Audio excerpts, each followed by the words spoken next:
I'm Trent, and I'm going to be your handler for this evening. This is the third episode of our playthrough of Puppet Shows and Shadow Plays, slightly adjusted, slightly house ruled, but so far so good. Everything is thickening up in the plot sense. Let's have a quick little introduction. Let's go with Thomas. Who you playing and how's he feeling? Hello, I'm playing Agent Pearl Grayson. Agent Pearl Grayson is never feeling great, but he's feeling worse now, and he's gonna feel worse later.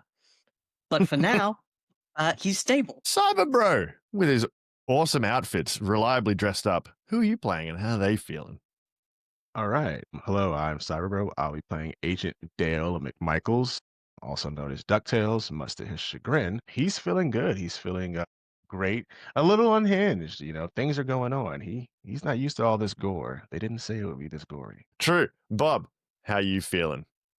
I am alive. I am not quite as bad off as Hanley is, so that's a step in the right direction.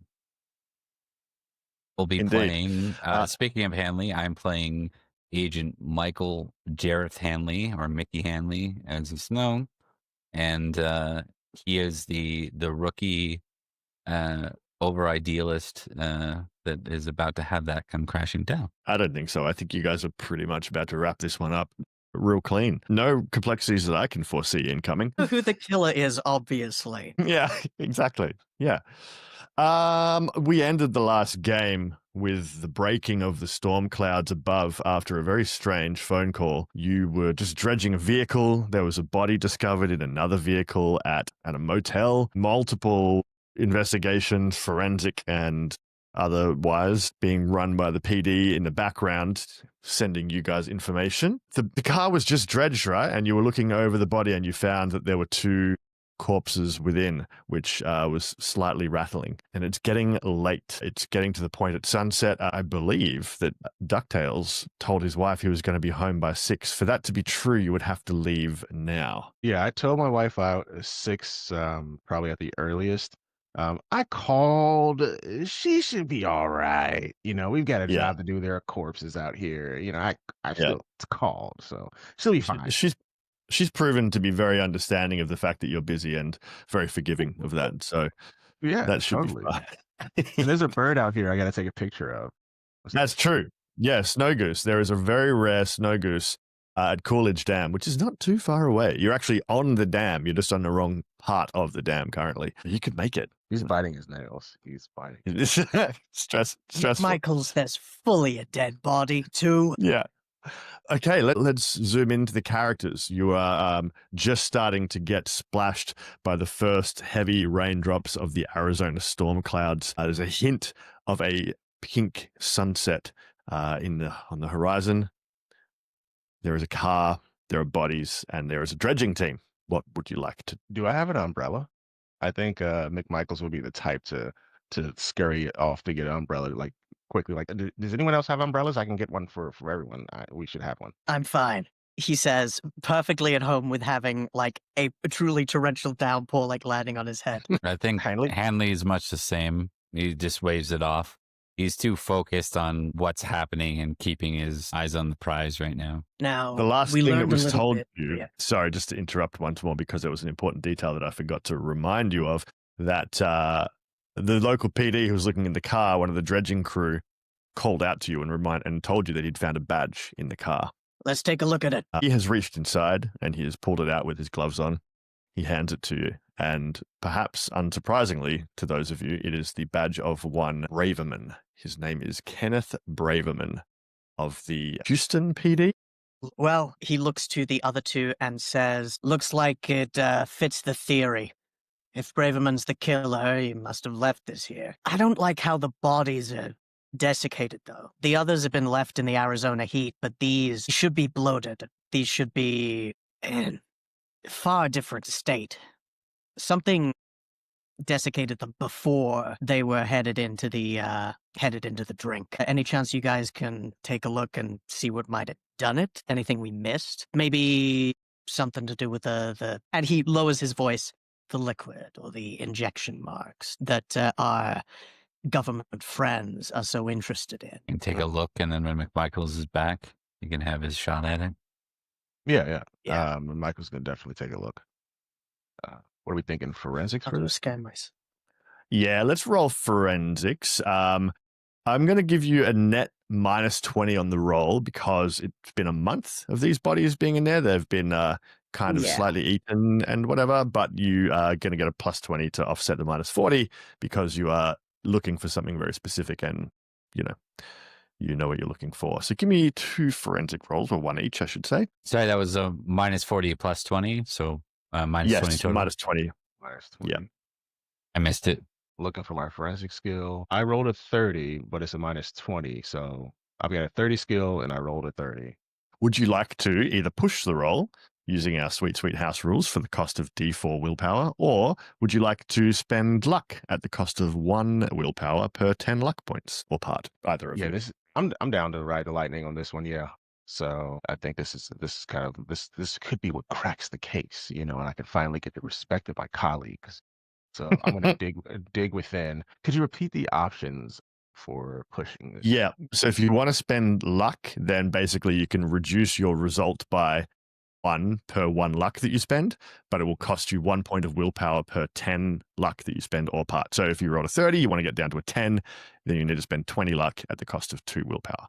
Or you can push the roll, which is a re-roll at the cost of D4 willpower. And if you fail, then it's a fumble. Okay. I would recommend using luck. Yeah, In this I'm gonna use situation. I'm gonna use the luck, but just for clarification, my forensic skill is at 50. So after all the math Oh! is done, that drops Right, my skill sorry. down to a It's a 30, perfect and I thing? rolled a 30. Yeah, it hits it Right, perfect. sorry, yeah, I you got it. misunderstood.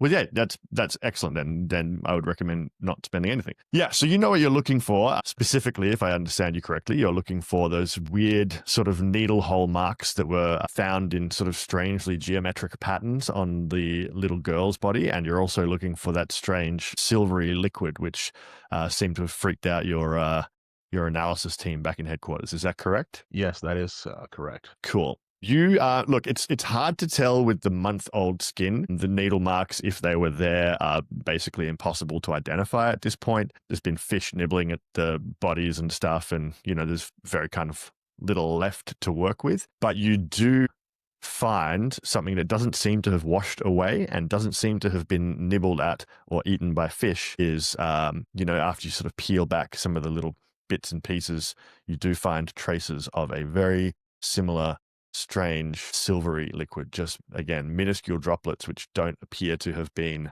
absorbed or rendered unto the solution of the lake. Okay. So McMichael's with his umbrella kind of huddled under it, searching. He finds the silvery liquid and he audibly says, "Great American Coot. Agents, is more the liquid." Sorry, did you just swear by the Great American Coot? Yes, it's a regional bird here, and it's quite nice. It's beautiful. That's not important right now. I found more. He looks around at the other police that are there. More the liquid, the ones that we can't identify. It's here. It's here. About what we could expect. Take a sample, but we're not going to give it to anyone else. We're going to keep it in-house. I got a theory. The theory is this. Hanley found injection marks. We found this solution, whatever it is, on this. The bodies don't look like they should be after a month underwater. If they'd just been killed like that, they'd be bloated, they'd be rotted. But it looks like they were dried out first. I think whatever this solution is, or whatever the injection did or is, might have dried them out. Might have dried them out beforehand. The solution must do. I think so. Otherwise, I don't know. The Arizona heat and the sun makes sense for the state of the other body we found. The kitty litter makes sense for the one we found in the Chevy Impala. These ones doesn't match. And it's the same between all of them. They all look pretty, and just a confirmation, they all look pretty like desiccated, right? Like very dried out. These ones also appear to have had organs removed. Now that the PD are sort of pulling the bodies out and putting them into whatever else, you can get a slightly closer look. And you can also see that, something has been mangling them. At this point, it's kind of impossible to determine before or afterwards, but with time and some forensics, you could try to figure out what happened to all this missing flesh. Yeah, I bet we can probably take a guess. I think these ones were eaten too. All right, that confirms it. Well, we I have would a potential perp, right? We do. I think Braverman's looking like our prime suspect. Can we get a I warrant just for his wanna- arrest? When we get back to the office, that'll be the first thing we do. Need to find him, though. And I'll be honest. No, wait. He actually, rethinks himself and says, our boss said to keep the paper trail to a minimum. We got all the go-ahead we need to take him down, just not through the courts. I could check in with him again, but What about the phone going for a call? warrant. Yeah. And he looks to Dale. What can you tell us about the call you got? We're way out of service, but something happened to all of ourselves. That's the odd thing. It was from the CDC, of course. Trent, you'll have to remind me of the CDC agent's name on the I call. think it was Reuben Harper. Harper. Reuben Harper, yes. Agent Harper was from the CDC. We're not supposed to release any more. These samples, we had to keep this in-house, close to chest. They were very concerned about this being a breach. So they know of it, whatever it is. I made it clear that this stuff's already out here. This is the second time we found it. It's been in the lake. I assume this is connected to the drinking water for people. Lord knows what else is in here. He sounded reasonably surprised, but not too surprised by that, which is concerning. But we're supposed to get the rest of it. There's more out here. There's more of this stuff out here. We have to get it according to the CDC. Did you get a badge number? Or whatever the CDC have? I got the name. Did they give me the badge number? Yep. Yes. We'll look them up. I'll be the first to say this. Apparently, no, he won't. Agent Grayson has died, unfortunately. No. Yeah. Lightning bolt I'll be the first to say bursts this. from the clouds. Mm. Yeah. And That's clip worthy. Delta Green almost. got him. Yeah, exactly. You will not say anything. Delta Green And- have made sure of that. Thomas is gone just to make sure I understand. So was there only I thought the CDC call was different than the weird call we got later, or were they the same call? I forget. That was the It's been a same call. There were two phone Same calls. You call. got yeah, Hobson called you, your boss, SAC, and he said you're unleashed for force and whatever else. Basically, find this guy, take him down, find a way to make it legal. No photos, no drawings. Write everything down in text only. And then you got the weird phone call from Reuben Harper when you were out of range, talking about the top secret experimental technology breach. Beware of foreign agent interference and do not permit acquisition. Minimize exposure, save lives, contain knowledge of the technology. Right. Thomas, your video's down. Yeah, bear with me for a quick moment. Something happened internet-wise. Yeah, Let you're me try and get it back. We're back. It's chaos. We've got multiple bodies lying around, and one of our players has been disappeared by the very agency who is the eponymous agency of the game. What is the one thing? What is the thing that you will be first to say, Agent Grayson? We've been waiting Yes. with bated breath. Sorry about that. Let me be the first to say this. I don't like what's going down. I think that a lot of people way higher up the ladder than, well, even our special agent in charge are telling us to do things. And I think they won't have any compunctions about keeping things quiet. But if we do our job, do it well, we can take out Braverman and go to sleep, sleeping like a baby, knowing that he's not going to be hurting anyone else.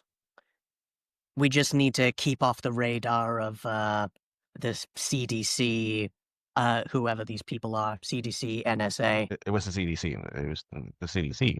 That's who called it. Yeah, but the NSA also reached out to Hobson. We're in over our head and, shall we say, over our pay grade too. But we should be able to do what needs to be done. PD can take these ones. We got the sample. And we can start a search for Braverman soon enough. Hopefully Houston PD will be giving us the information we need to chase him down. And once we get the body that he came in with, we'll be able to figure out precisely what went down. Any of it. What was the relevance of the tire tracks again? Sorry, I forget. So yeah, the previous one, the one with the Van Olsen vehicles, they were They had punctured tires. Oh, that's right. The punctured tires. Yeah, and also you will probably have been informed, and may not have told you yet, you probably will have been informed that the Trautner family, the German tourists with the rental car found abandoned on Route 70, that also had spiked tires in much the same way as the one of the Van Olsen vehicle. This one does not. Right, and the tires at the motel, they didn't have the same thing, right? Also true. Now, these guys were on the fishing trip, presumably, so it's likely that the killer tracked these guys down more directly or didn't have to run them off the road. Mm-hmm. Yeah, killer would have found it on the scene, did what they need to do with them, stuffed them in the car, pushed them in the lake. I wonder if there are any tire tracks here that match.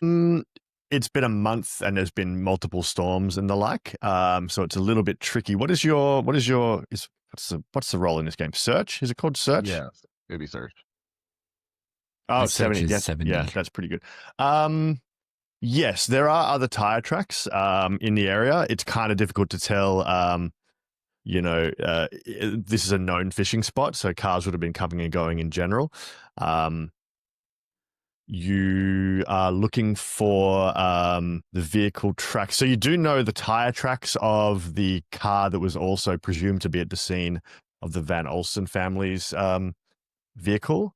This one, do you see tire tracks of the same type of tires? No, you do not. Okay, that makes sense. So there are tire tracks, but they're not the same tires as the Van Olsen. He car. looks to the others and says, no obvious tracks, not ones that match the other site. Let's bag it, and at the moment, head back to the office. It's getting late. We should put in what reports we can, and we'll wait on Houston PD to figure out what was up with the Braverman case and go from there. If Braverman was one of theirs, it makes sense why they'd be cagey. My request is still pending, Agent. Yeah, we can we can go and see the bird if you would like. Thank you. Right, the birds. Yeah, it'll be about half an hour, probably an hour, half an hour there and back out of the way, which will make it tricky to get anything else done. Most of a lot of people at the FBI are working late, particularly with this case. But the likelihood of there being anybody back in the office by the time you get back, if you take this detour, is low. I'll be honest. I think a lot of what we're going to figure out will happen after the investigation of the Chevy Impala body and the call from the Houston PD. Think Grayson is willing to take the risk so that McMichaels can disappoint his wife once more and make a lot of birds very happy. Yeah. But he will say to Hanley, do you want to take a ride with with some of the PD back into Phoenix, or do you want to stick with us? I don't think we're going to get too much more done this evening, especially not with the storm wiping away tracks. Yeah, I think I'll go back with All the right. officer, Hanley says. Sounds like Alrighty. a plan. See you in the morning. And hey, we're getting this guy. We're so close I can smell it. Bye, Agent Hanley. Enjoy your bird trip. There's a twinge from noticing, just like that. This is for me. Yeah. With this murder case, Hanley's like a dog with a bone, that's all. That's why he's behaving this way. Oh, yes. All right. I'm just going to post some stuff in the Delta Green voice chat text chat. These are the current things you have up in the air that other people are working on for you, theoretically. Hanley, you head back with some local PD who are pretty keen to get back before dark because they are not insane like you guys. So there's the body forensics of the body from the motel vehicle. There's CCTV analysis from the motel. There's the media investigation, which was mentioned. There's the forensics of the dredged bodies, and there are concerns at whatever was happening at the substance analysis lab with Agent Squangley. McMichaels didn't share about someone potentially confiscating that stuff, though, right? No, he didn't. You're right. He implied it. Yeah, that's right. That's true. Did not share that people were interrupting him. He just shared that he wanted to get rid of this stuff quick, but not. Yeah, right. That makes sense. I'm just So maybe for metagaming purposes. Yeah. So maybe Bob, if you have a quick think about, you can get back in time to maybe hurry one or two of those things if you can kind of get back to the office in time. Think about that for a second, and let's just have a little bird party with McMichaels and Grayson. So you split up. The rain continues to pour. It slows eventually through the clouds as the rain starts to dissipate. These beautiful sunsets of orange and pink start to come through these really dark clouds otherwise. McMichaels and Grayson, you are surrounded by the smell of petrichor as the rain kicks up the bacteria in the soil as you open the car door in the vicinity of this snow goose birding location. I want to make this very clear. This is infinitely not Grayson's job. Like, as operator, he's more a door kicker and a shooty person and an investigator. As a team leader, he'd probably be like doing this less. But honestly, he's been elbow deep in corpses for the past couple of days. This isn't a bad way to spend some time. And he believed what he said. Most of the stuff is probably going to take a little bit of time. He's going to do this. He's going to get home before 11 p.m. and he is going to sleep. But first, he's going to make sure McMichaels achieves his dream, seeing a single bird. You find yourselves at Coolidge Dam, overlooking the large dam of the Gila River, which forms the massive lake that you were just investigating elsewhere. It's quite a large body of water. You have been told somewhere in the vicinity of this dam and the surrounding reeds, snow geese. Yeah. Yeah, let's go with search. That sounds right. Okay, 55. I have a search of 70. That is amazing. That is a critical success. Thomas dropped out. Oh yeah, he did. Yeah, that's fine. We can focus on McMichaels for a second as you spot it. You step out of the car, Grayson kind of grumbly, perhaps a little bit uncertain of why he's even really here. Perhaps just trying to be a good team leader and look after his people. And yeah, there you go. And you spot just across the lake, just emerging from some reeds. It's almost impossible to see with all of the darkness and the drizzling rain and such. But fortunately, they're a very bright white bird, and you spot one just kind of foraging in the water at the edge of the reeds. Hell yeah. With a critical success, you've just found yourself in a perfect position to get this bird almost instantly. You've done almost no searching, and you've just got a perfectly lined up shot. There's like a hint. Give me a roll, by the way, with a +20.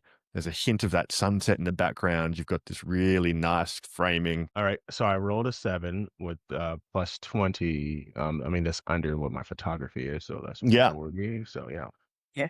And almost immediately you get what you would, for an amateur photographer such as yourself, this is maybe one of the best photos that you've ever had of what is an incredibly rare bird. How do you feel? What do you do? How does this play out? There is a single tear. McMichaels doesn't have a lot of W's. In his heart, he knows. But in this moment, he doesn't have people calling him ducked. A wife with reasonable expectations. In this moment, he just has a beautiful picture of the snow. The first time in a long time. Grayson, are you watching? Grayson is watching, but uncomfortable with a genuine emotion as he sees the trail of the tear glistening down McMichaels' face. He is going to avert his eyes to give him the privacy in this moment. But he is glad that he could facilitate such simple happiness. It's been quite a while. I'm glad you feel that way, McMichaels. Dale, I can't say I fully understand, but I know what it's like to have things that are important to you. And I know what it feels like to do it after so long spent denied it. Thank you. Hope your birders like it. And almost not unwilling, but unable to keep his mind off of work, he'll say, I'll probably tell this to Hanley as well. Keep an eye out when you go home tonight. I don't know what these CDC, NSA type people want or what they're willing to do. But if I were them, I'd put a tail on us. If it's not them, it's the paparazzi. If they're spying on my home, they'll find a bunch of pictures of birds and my wife's flying collection. Hey, if you're fine with that being found, everything's good. Still, hope your bird is like that photo. Good time for it. Let's head back. And you do. That actually fills one of my aspirations, maybe, which is connect with his squad. There you go. I think you get a willpower point for that or something, don't you? Is that a rule? How's this game work? I don't know, actually. Ambitions? Is that what this is called? What are they called? Motivations. Here we go. Let me look up the rules quickly. While I'm looking up the rules, Agent Handley, you get back to the office in time. You don't notice anyone tailing you, and particularly you have a nice chat with the PD. Would you like to ask anything of this PD fellow before you before you get there, or you just want to skip to getting to the office? And they would make small talk with the agent, but I don't think it would push past that. Yeah, cool. Yeah, look, I think that they're pretty happy just to, drive in small talk land. They're not really willing to pry or whatever else. Yeah, they're happy just to be getting home on time at this point.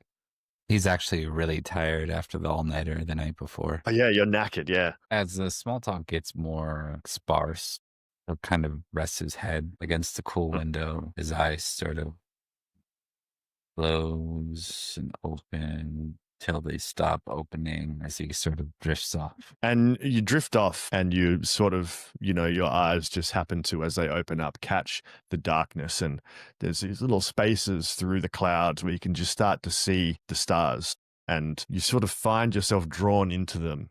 And you're floating through space at a constant speed now, in a straight line for a long time, much like the car that you're in. And you focus on one star, which seems to just be a little brighter, and you approach it. Nowhere near fast enough at this constant speed to crash into it, but it just changes your direction just a little bit. You kind of zip just past it and you feel a little bit of a pull. Maybe your car is cornering. And after you've flown past it, a long, long time after, somehow in this dream space with dream time, the gravity slows you down. You stop for a moment and you start to fall back. And you can kind of turn and you see the star again. And all of a sudden, you're whipping slowly but infinitely fast around the star in orbit. You fly past at a distance over and over again in huge loops, each one bringing you just a little closer. And eventually the spiral will tighten and you'll be pulled in. There's nothing you can do about it. And the star is yellow. Agent, we're here, you say. The car has stopped. And you're nudged awake. Oh, as he comes to, he kind of looks at his watch. He's like, oh, I was out for a bit. Fucking case. Sorry, I didn't get much sleep. I get you. This is a hell of a case, Agent. I'm glad I'm not you.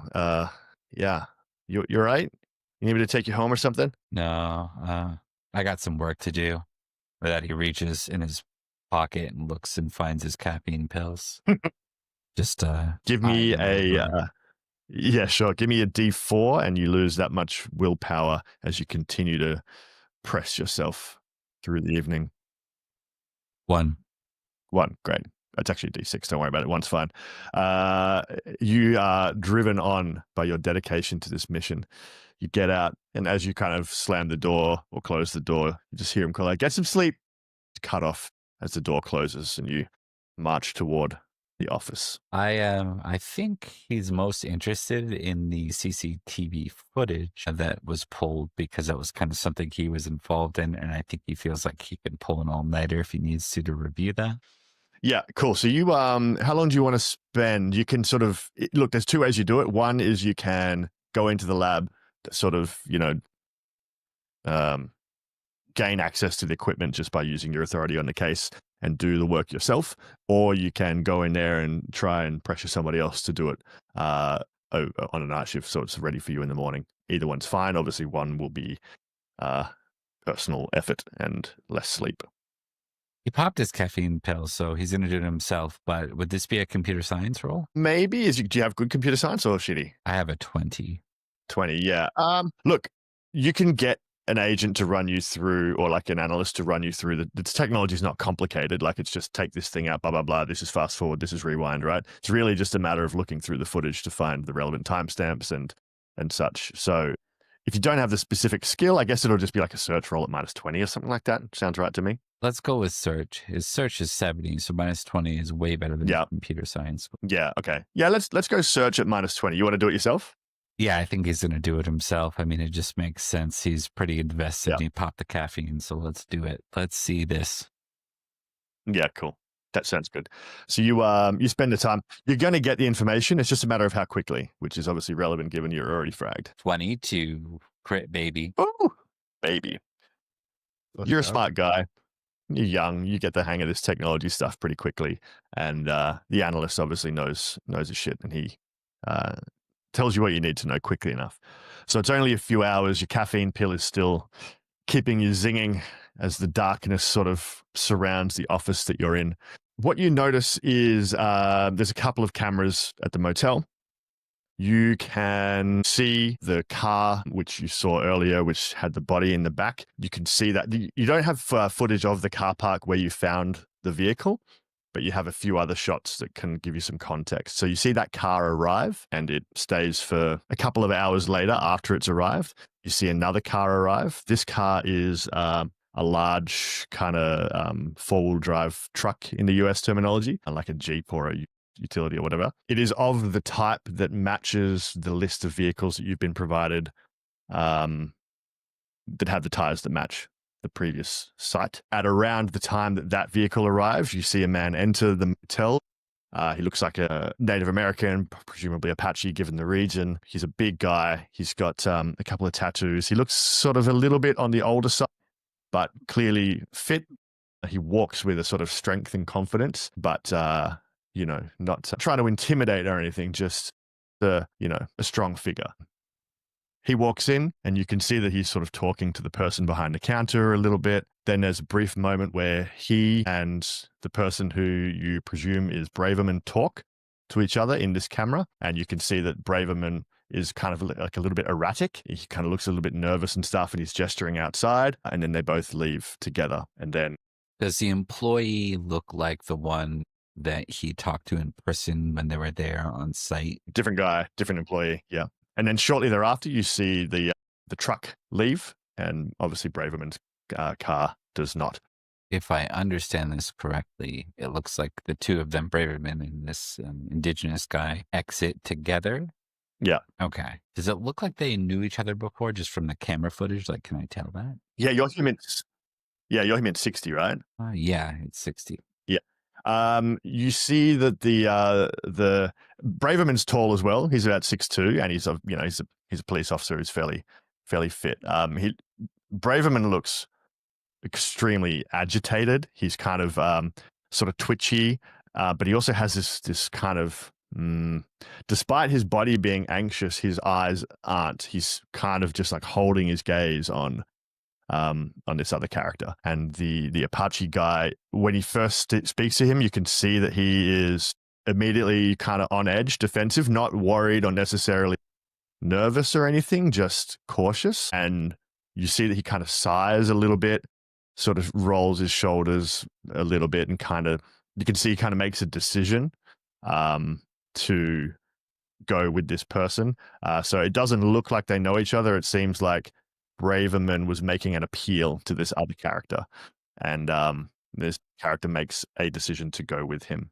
Okay, so you know how there was this body, presumably a man, left in the back of the car in the kitty litter? Yeah.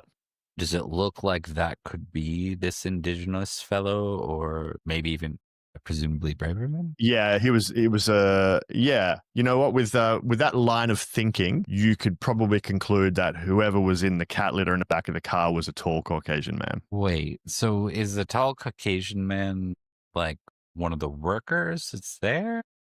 I mean, tall Caucasian man. I'm trying to think of someone that fits that profile. No.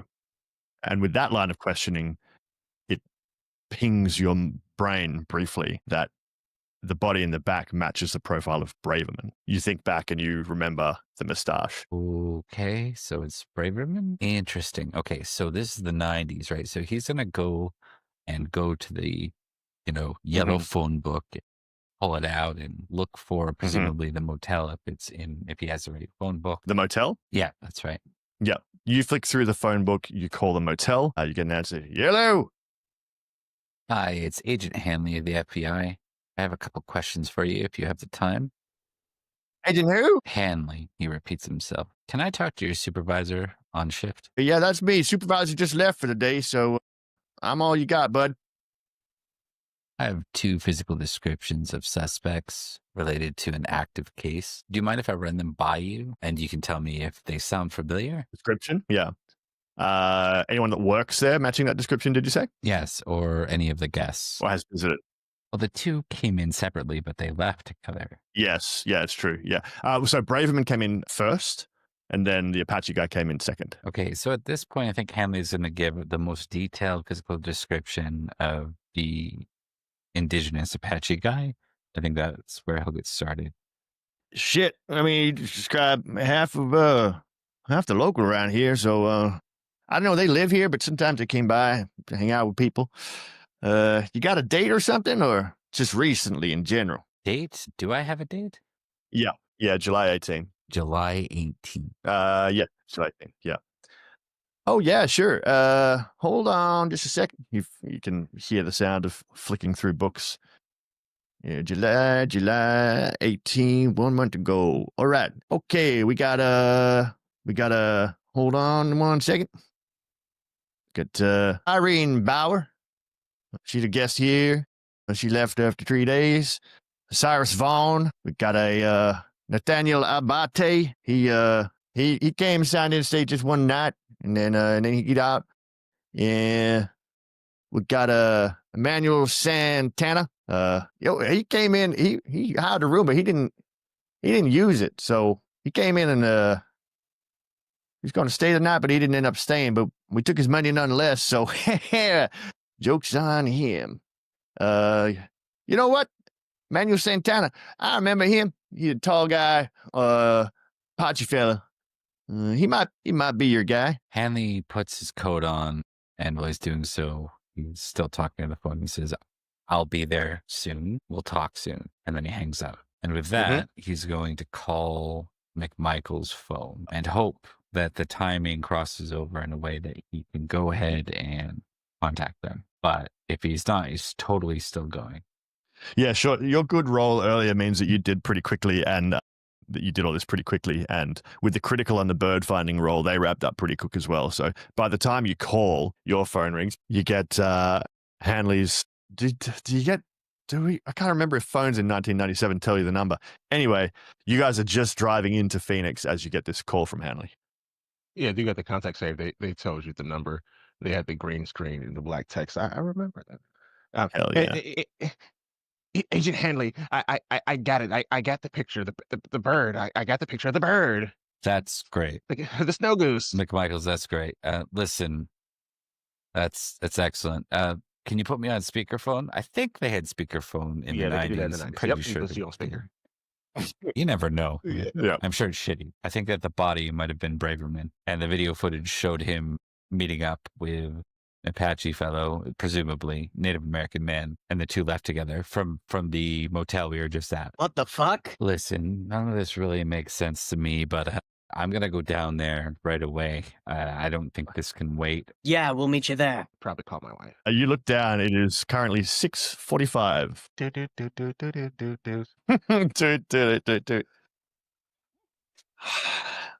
This case just got a lot more intense. Well, the cockatrice was very intense, but now it's cold, Dale. I'm helping. You promised. You made a promise. I recorded you, Dale. I have a little recording device just like the one you use at your very important work. You hear a click and you hear your own voice promising to be back by 6. I know. I'm very sorry. But the people, they need me. They need Dale McMichaels. The people, Dale? What about me? Are you saying that they're all more important than me? I'm your wife, Dale. Who could be more important than that? You made a promise. Vows, Dale. I'm not going to be coming home anytime soon. We can talk about this. I'm sorry. Okay, well, we can talk about it tomorrow, and you can find your own fucking bed tonight, Dale, because I'm going to lock the door and fuck you. Not for real, though. See you tomorrow, Dale. Was that also on speakerphone? Yes. I mean, look at the bright side. At least they're going to a motel. McMichaels. Yeah, but when they get the bank statement that they mailed to the freaking house, they're gonna see a motel stay on it. She's gonna see the motel stay. So I have to apologize. Like, this is the hardest thing for me to roleplay. Like, it's so hard for me to be this mean. I'm so sorry. I want to say Agent Grayson, with his trauma-induced hit to the charisma, has just been grimacing so tightly you could see his chiseled jawline like a scar across it bleed white. So he goes, yeah, sorry. Do you have a couch? Yeah, the dog sleeps on my bed, so if you really need it, yeah. I think I really need it. I've got my CPAP machine in the back, so I was wondering what that was. Carry with that with you at all times. Point of admin: you do regain 1 willpower for increasing your bond for achieving your motivation. So anybody else who has motivations, please let me know. I'm not tracking them, so let me know when you've done them. Dale, once more, you can drop your bond with your wife by 1 and increase your bird by 1. Which is with a just me making up rules. critical birding roll, should go up Yeah. by 2. Well, if you show them that fucking photo, we'll see. That can be your downtime activity at some point. All right, let's. Okay, so you're all meeting up at the motel. Yeah. Yeah. Fast forward, car montage. You're at the motel. So Hanley, if Braverman was in the couch, there's an active investigation looking for him. Like, he clearly did something pretty damn gnarly. If he's not the killer, and if he's a victim, then something much weirder is occurring. So Hanley starts. It's fucked up, but the camera footage doesn't lie. 2 showed up together and they talked. It's clear that Braverman tried to talk, presumably Santana, into going with him, and the 2 left after that. Doesn't make a lot of sense. And then Maybe they knew each other. I don't know. But it's clear Santana and Braverman left together, and now Braverman's dead. I admit this does look good, but it looks good in a way that doesn't really make sense. If they had a talk and Braverman ends up in the trunk of his own car covered in kitty litter, either he lucked into a serial killer, like, also bad, or... As far as I can tell, I mean, that doesn't narrow it down entirely, but it certainly lines up. Maybe they're working together. Yeah, some prior relationship. Let's do it. What else can you tell us about Santana? You took a look at the CCTV footage from the gas station, too. The guy who had a badge, did that look more like Santana, or did that look more like Braverman? I don't think Hanley reviewed it yet. It wasn't him. Oh, it might I have don't been think- might have been McMichaels. In that case, I- he might have said that to McMichaels. None of us took a look at the camera footage in an effort to avoid the oncoming legal shitstorm that Grayson's actions would bring upon us. I pawned it off on some on some other analysts to look at it, so we haven't seen that video just yet. Actions. I gave permission. But yeah, good point. Let's take a look in the I think place it was described to you, right? They told you. Yeah, it what was they described. saw. I got a description. So if the description was good enough to lead me to believe that Braverman was in that video, then yeah, definitely DuckTales would say it. Yeah, I mean, you guys are professionals at this. You've got a really good search roll, so I'm going to assume you've got a really good search, don't you, McMichaels? Yeah, that's that. Yeah, 70. Yeah, 70. Yeah, so you're good at finding and putting together clues. You remember the description was a 6'2" roughly. Fit the description of Braverman. Yeah, I mean, there's probably more than one guy at 6 foot mustache, but it does fit Braverman's description. Okay, let's say that Braverman came here from Texas, did a bunch of work, maybe met with this Santana before if they had a prior relationship. There was a disagreement, Santana did something. If Santana's Apache, they might know him down at the reservation. But let's take a look at his room, see if he left any clues. I know that if he killed anyone, he'd probably be leaving in a hurry. Assuming he used the room at all. Definitely. The kitty litter does seem a little bit premeditated, though. Yeah, it It's does. easy enough to get kitty litter anywhere, even a gas station. Oh, and the gas station. As you say the gas station and thinking about all these characters, your mind flicks back to the night before Handley. You remember seeing a bunch of people, as you were staking out the place, and you spoke to the trucker. You remember seeing now, as you think of the gas station, a large, muscular, aging, Apache-looking guy rock up in a car, which you now recognize matches the one that you saw enter and leave the motel on the CCTV footage. You saw him, came into the gas station, he got gas, and he left. You didn't talk to him. Right, because he didn't look out of the ordinary Correct. at all. It wasn't a mistake. It was just chance. I think I saw Santana the night before at the gas station. Okay. What's up?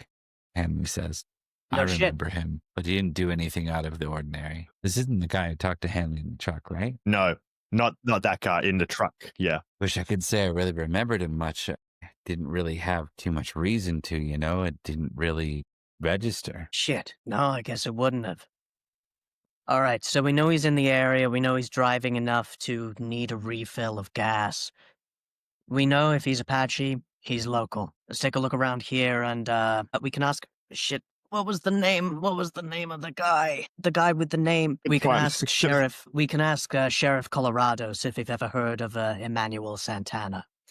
If we can get a place where he lives or where he hangs out, we can take him down. Okay, so you're going into the motel. Now, you know that you currently have a warrant to search the motel rooms. How do you want to play it? Correct. But we do Permission have is required. point Yeah. of order. If We do have a reasonable suspicion that a crime has been committed in conjunction with this room.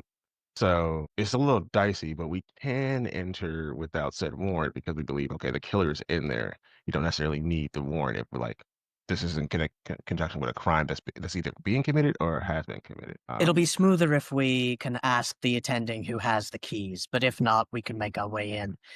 I will note that it's been maybe 3 weeks since that footage was recorded and that car was left here. But if there's anything to find, we'll find it. Oh, now I know. What if you have a good law? There's a rainstorm. Oh, that'll do. Sorry, you. How appropriate. Do any of you have a good law skill? I'm a cop. Of course I don't. I have a 50. 50? I've got a 30 in law. 30? Both, everyone can roll it. You'll try to find a way to legally get away with this. So let's roll a law skill, all of you, to see if you can find a way to, Could this be Make it- criminology instead? Is 100 good? It's more law, yeah, to try and do it legally. Criminology is more understanding the crimes rather than the... Is a dice roll of 100 a good thing? No, it's a fumble. Wait, hold on. This is really, really important. Is it 0, 0, and 1, or is it 0, 0, and 0? It's just a 1, 0, 0. In that case, it's a critical success. Correct. That's 0, 1, not 0, 0. Yay. Yeah, look, you're absolutely right, and you in fact can quote the legal code that allows you to do this and whatever else and stuff. So you're very confident that you can do this by the book. We've got this. We've got this. Cool. You want to just walk in, give him the. So, You enter the motel. You see the guy standing there, being himself with his fucking sweet singlet. What do you call singlet? Tank top. Is Rylan Mullen? Yeah, singlets, what like wrestlers use. In Oh yeah, such. yeah, okay, yeah, yeah. Let's say he's got a singlet. Yeah, Rylan Mullen is his name. Oh, hello, tiny spider. I have a tiny spider on my desk. Hey, buddy. And there's also sitting down. She has a drink on a little table, a waiting room. It's like she's got a little coffee or something like that. She looks like a small, older Native American woman. She sort of looks up at you and kind of nods cautiously as you enter. And Rylan Mullen greets you. What's going on, officers? he'll defer to Hanley, who'd spoken with him before. Hey, it's Agent Hanley. We spoke on the phone earlier, if you recall. Shit, that's you. You came quick. Yeah, what's going on? We'd like to take a look at the room where the gentleman booked it and then didn't stay back on the date, July, what was it, 8th or 18th? We'd like to see if he left anything in it, though. Maybe people have used it. Oh, shit. You mean Santana? Yeah, that's the guy, Santana. Yeah, sure. I mean, like a month ago, people stayed in the room since then, but you're welcome to have a look if you want to. With your massive alertness roll, alertness skill, plural, and humans and searches, you all notice that when the name Santana pops up, the woman doesn't make an obvious display of being sort of surprised, but you can see that she reacts to the name. Just a little bit of a pause as she brings the coffee to her lips. But yeah, Yeah. I will say his alertness is 80 and his human is 60. It is eerie how he sees her reflection in like something glass and then turns towards her. Fuck yeah. Yeah. And, and as that happens, you turn towards her and maybe at this moment while you pursue that line, Michaels, he asks you for, for a warrant or justification or whatever and stuff. He says, I'm happy to help you, but I ain't the boss here, so I got to make sure things happen all proper and shit. So you got some kind of paperwork or something? In this case, we do not need paperwork. And he starts citing. I would recommend that you get a pen and a piece of paper because I'm going to give you a lot of citations that you're going to need for this. So, subsection F, and he just starts going through the legal code that allows us to do this. You Yeah. write that down and you give that to your boss to make sure that you keep your job, because we're in it to win it. Okie dokie. He starts. You can see he starts writing and very quickly stops. And he says, "I'm just going to tell him to call you if he has a problem." He just writes down your names. Meanwhile, you see this woman. She's a sort of a taciturn-looking old Apache lady. Ma'am, mind if I ask you a couple of questions? Sure thing. What's this regarding, officer? Regarding Emmanuel Santana. When the name was mentioned, you started surprised. I think you might know him. You can see she sort of, freezes for a little bit and then takes like a deep sigh and her kind of shoulders relax. And she says, "You haven't found him missing or anything, have you?" No, in fact, he's a suspect. Might have been working with some nasty characters in a couple of the disappearances that might have happened recently. She starts shaking her head when you No? say that. She's I'll be listening. I'll be right back. Okay, Yeah. so Hanley's going to jump in at this Yeah. point. I'm back.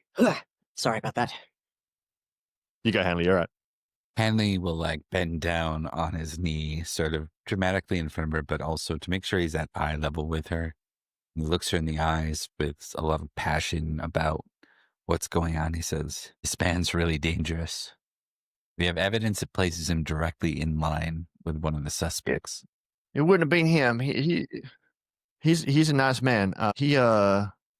No, he's quiet. It doesn't. You think he's involved in all this? She says. It just doesn't make any sense. Ma'am, if he's not involved in all of this and you know him, you'll be doing him a favor of telling us where he is so we can help him. Please. You asked us if he turned up missing. Has he been missing for a while, not turning up to the usual places? You could see that she's sort of, having just 3 questions kind of shoved at her pretty quickly.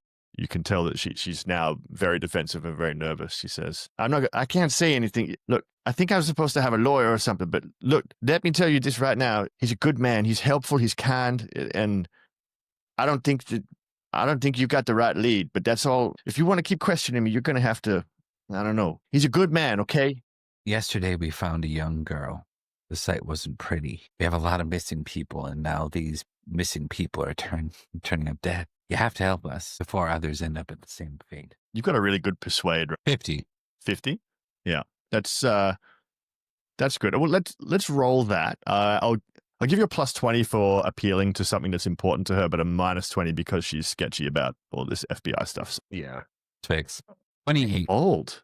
28, you passed. Yeah, cool. You can see that she softens and she looks up at the your 2 other agents, Grayson being super intimidating and McMichael's being handsome but weird. And she just kind of nods and she says, "I haven't seen him for about a month or something. This is all so highly strange. He's a bit of a hermit, but not like me to not see him for a while. So I knew he was coming into town to see a cousin of his. So I've come in to speak, to try and find out what happened. And I just don't know. He's a big looking guy and he's very scary looking and all, and a veteran and served his country, but he's gentle, he's kind, he's very helpful. I do not think that he's capable of the kind of things that you're describing, officer. I just do not believe it. Something in Grayson's mind goes from military to survivalist to the improvised spike strips. But also, this lady seems like she's telling the truth, right? That he's definitely not like a hardened killer of the sort. You guys have all got human sorry, 60s, and yeah, she's shooting straight. I see. Do you know which branch of the military he served in? I think he went to Vietnam. I know that much.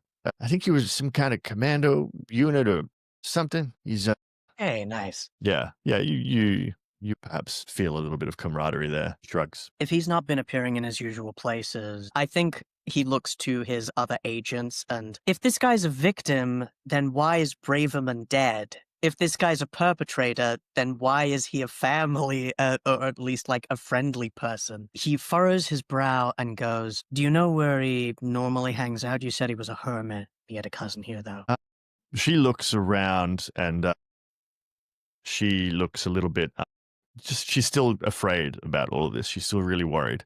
But I want to say having this. We're working directly with Sheriff Colorado's on this. This isn't explicitly FBI business. This is looking into missing persons and murders around the reservation. If he's in trouble, we'll look for him. She looks between you and she says, "Can I speak to him, the sheriff?" She nods and she says,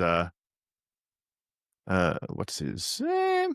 Mr. Mullen, can I borrow your phone for a moment, please? He just kind of shrugs and nods towards it. And she looks up and kind of, carefully, so that she's no closer to any one of you than the other, slides between you to go to the phone if you will allow her to. She picks up the phone, starts to dial. Wait. And then Real quick, the numbers that she's dialing, does it match the, number of the sheriff's department? Or is it a different one? that's a good question. Do you know it off the top of your head? I think we would... Give me bureaucracy. Ooh, bureaucracy, my favorite. How well do you know the phone numbers of your organizations, I've got a All right. 40 in bureaucracy. I got a 10 in bureaucracy. Let me roll. I rolled a 28, which isn't bad, but it's still a fail. You want to luck it? You want to push it? Yeah, it's push a 10% that. roll. Can Dale roll as well? Yeah, let's look. I think it was your idea. You know what? Yes, she's talking and whatever else. Maybe you can nod towards it, to convey that, to watch the phone. So yeah, go ahead. You can roll. Why not? You can all roll. Give me bureaucracy rolls. Thank God. I rolled Somehow a Grayson. I rolled a 95. Dale is thinking about birds right now. Yeah, that's right. Yo. Yeah. We share what he believes to be a knowing look. Like, yeah, he was really into that bird. Yeah. 20. Yeah, totally. 29 Totally under missed it. 50. 29 under 50. Nice. Yeah. Oh. You recognize the number. It is definitely Colorado's number. And he picks up. They have a brief conversation. The conversation is words to the effect of, "Hey, there's some agents here. Here are their names. They're asking questions about stuff. What should I tell them?"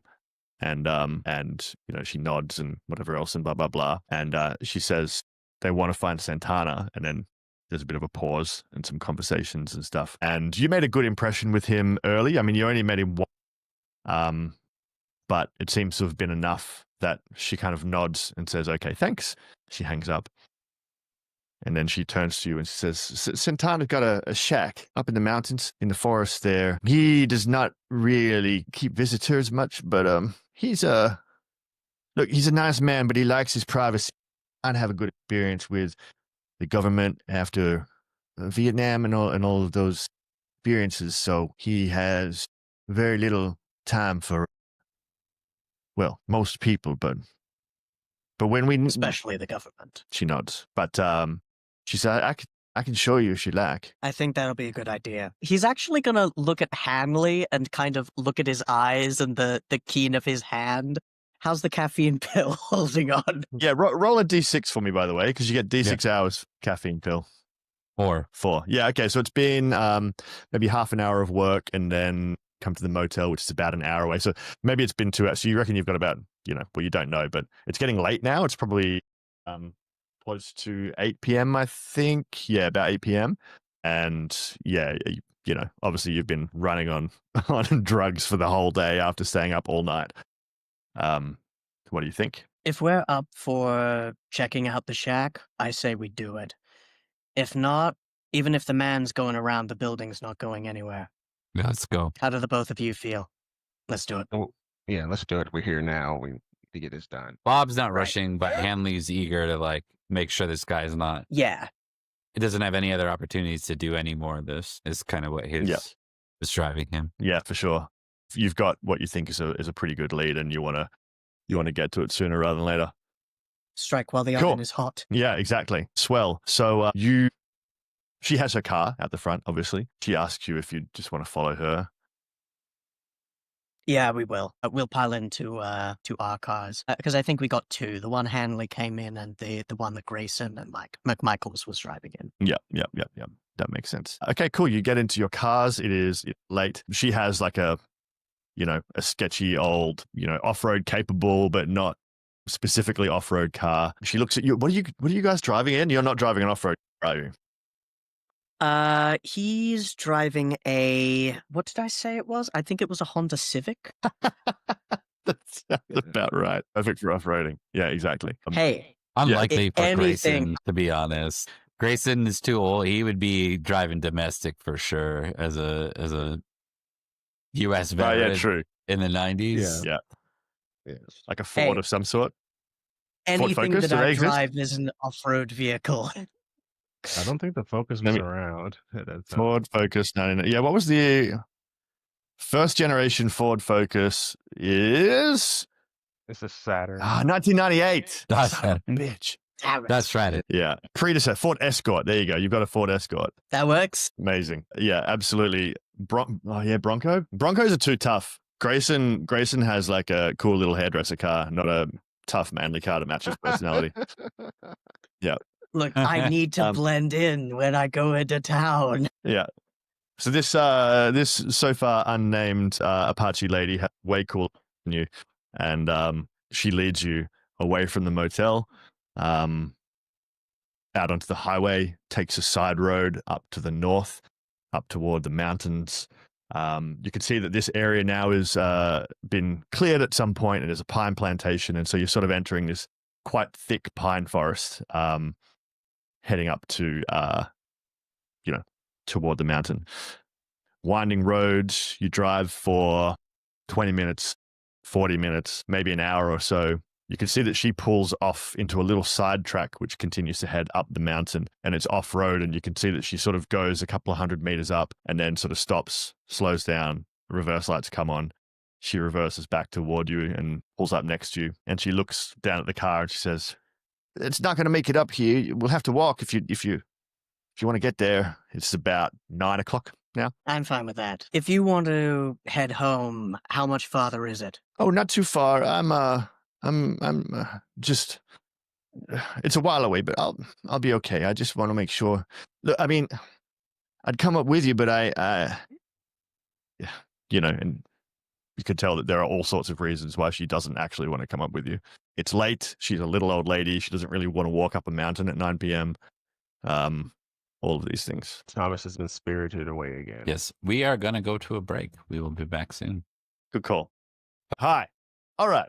So we left off, and this lady whose name you do not have has sort of implied that she doesn't really want to walk up a mountain path on foot at 9 or 10 p.m. at night because she's kind of a little old lady and she would kind of like to go home. Even though the implication with your big humans and stuff is that, you're going to have to be careful to keep him on side if you were to get up there without her being there, because he's, most of the people of this reservation are not big fans of authority. He is particularly not a big fan of authority. So she's like, "Look, I should be up there with you, but I'm not going to walk up there in the middle of the night." You've I've met already people, come to- as an auto character aside, I've met people like this in real life, and they're frightening sometimes. And you could see in her eyes as she says, "Okay, well, be careful. Just remember, he's a good man. Whilst he may come across as confronting at some times, he is a very sweet man. He has helped me personally a number of times. So, okay." And she, good luck, she adds, and then she sort of shuffles back to her car. Thank you, she ma'am. Have a rumbles. nice night. She kind of gives you a wave and reverses back. She drives competently, just has a lot of confidence in these sorts of trails. So I put some photos in the Discord there so you can sort of see the terrain that you're driving through, except it's obviously really late. You're in your car, you've cut the engine presumably, or you can keep it running. You can see that the trail ahead, the roads are all kind of washed out from previous storms this month, heaps of divots and ruts and things. And yeah, you're pretty confident that your little Ford Escort is not going to get up there. What would you like to bring from among the things that you have as you walk onward? We're going up against a pretty, assuming Hanley's hunch is correct, we're going up against someone who's pretty skilled and also a murderer. But I don't think we need to bring out the heavy gear, right?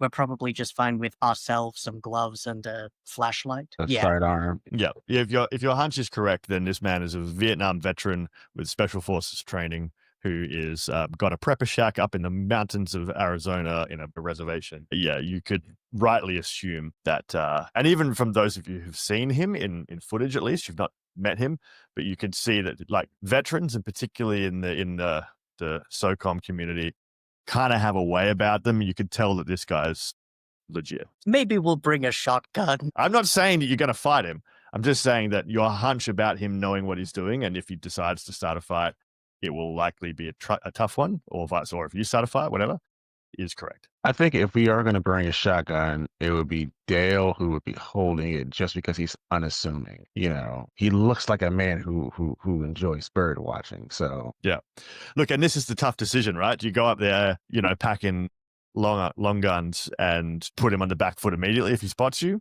or do you go up and take the chance of any, you know, in a tough situation without those long guns? That's for you guys. Better to have it and not need it than need it and not have it. I think Grayston is going to say, we should gear up. If we're right and he's got something to do with this, he's hostile. If we're wrong, then he probably won't be there and he's a victim.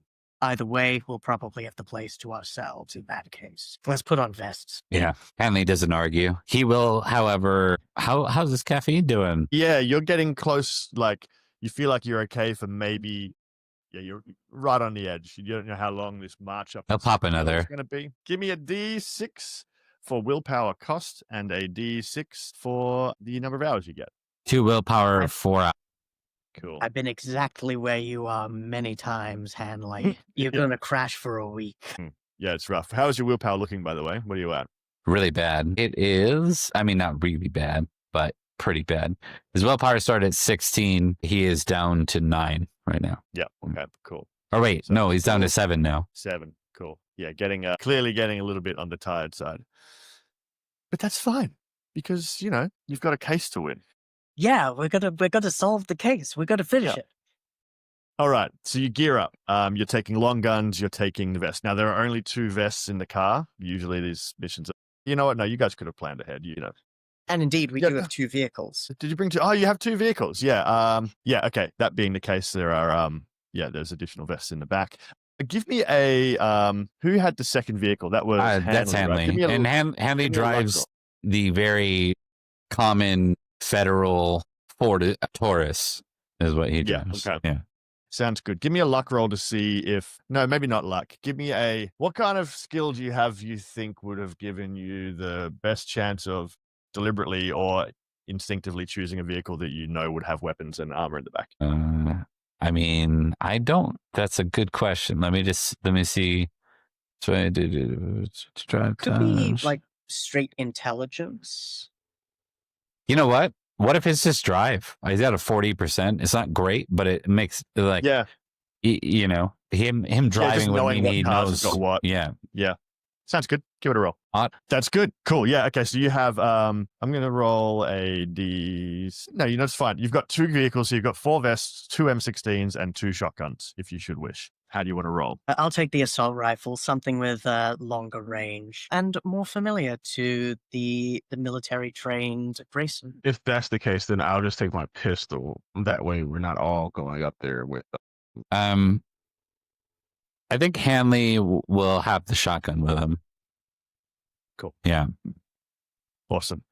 And in terms of sidearms, you're sort of in a transition period in the FBI at the moment. Essentially, you can have a medium pistol, which does, I think, D8 damage or D10 maybe, or you can have a heavy pistol. But the Smith & Wesson 1076, which is the heavy pistol, sort of famously has some issues in, you know, tactical situations. And so it will jam on a 95 or higher in addition to other fumbles potentially. Or you can take the Sig Sauer P228, which is a 9mm by 19 Parabellum medium pistol. These are important decisions because guns. Gotcha.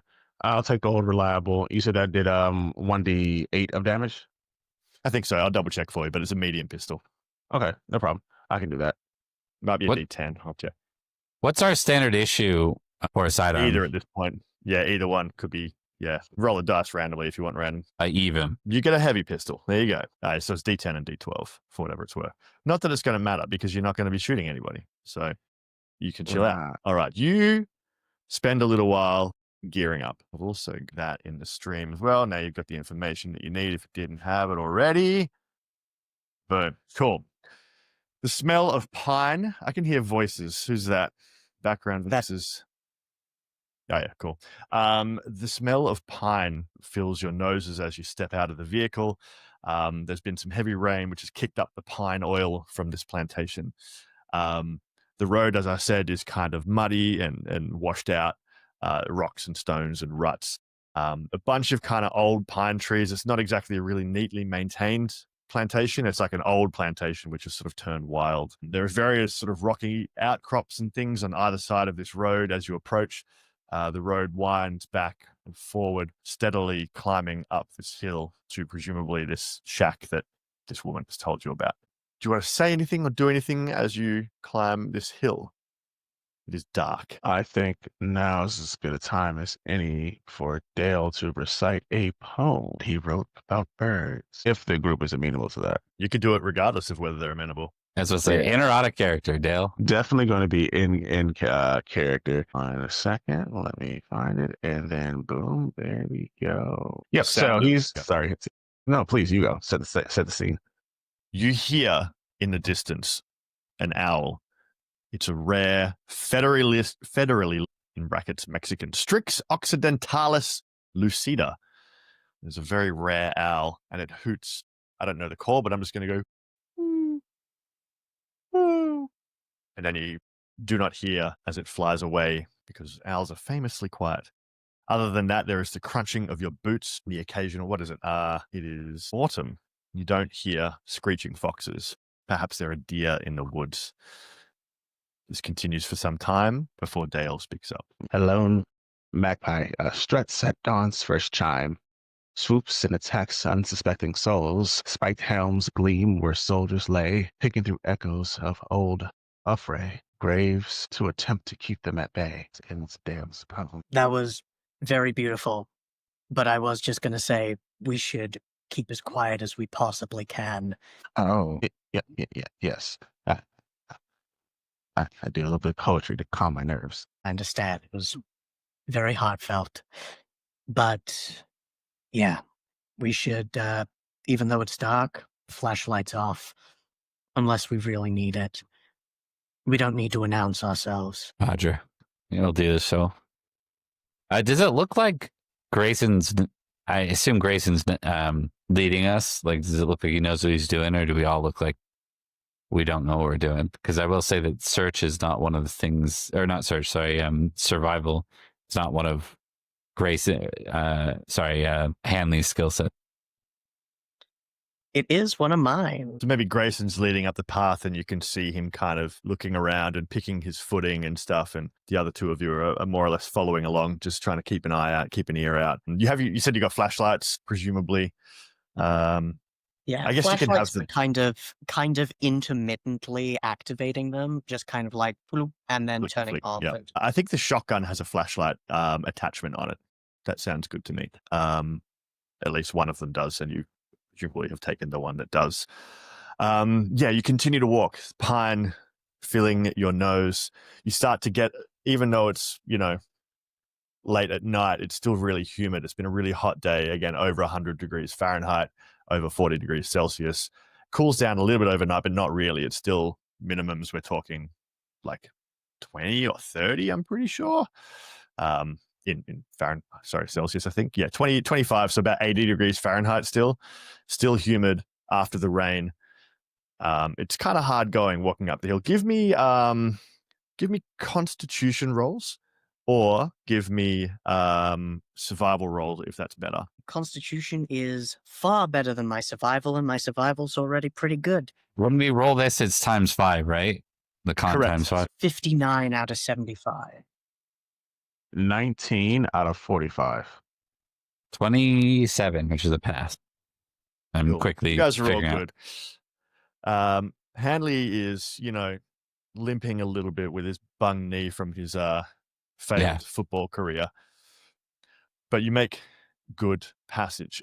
With your military science of shitloads, Grayson, you see that this path has, after a certain point, the vehicle path has stopped, and there's like a little foot passage path, which you can clearly see has a lot of foot traffic.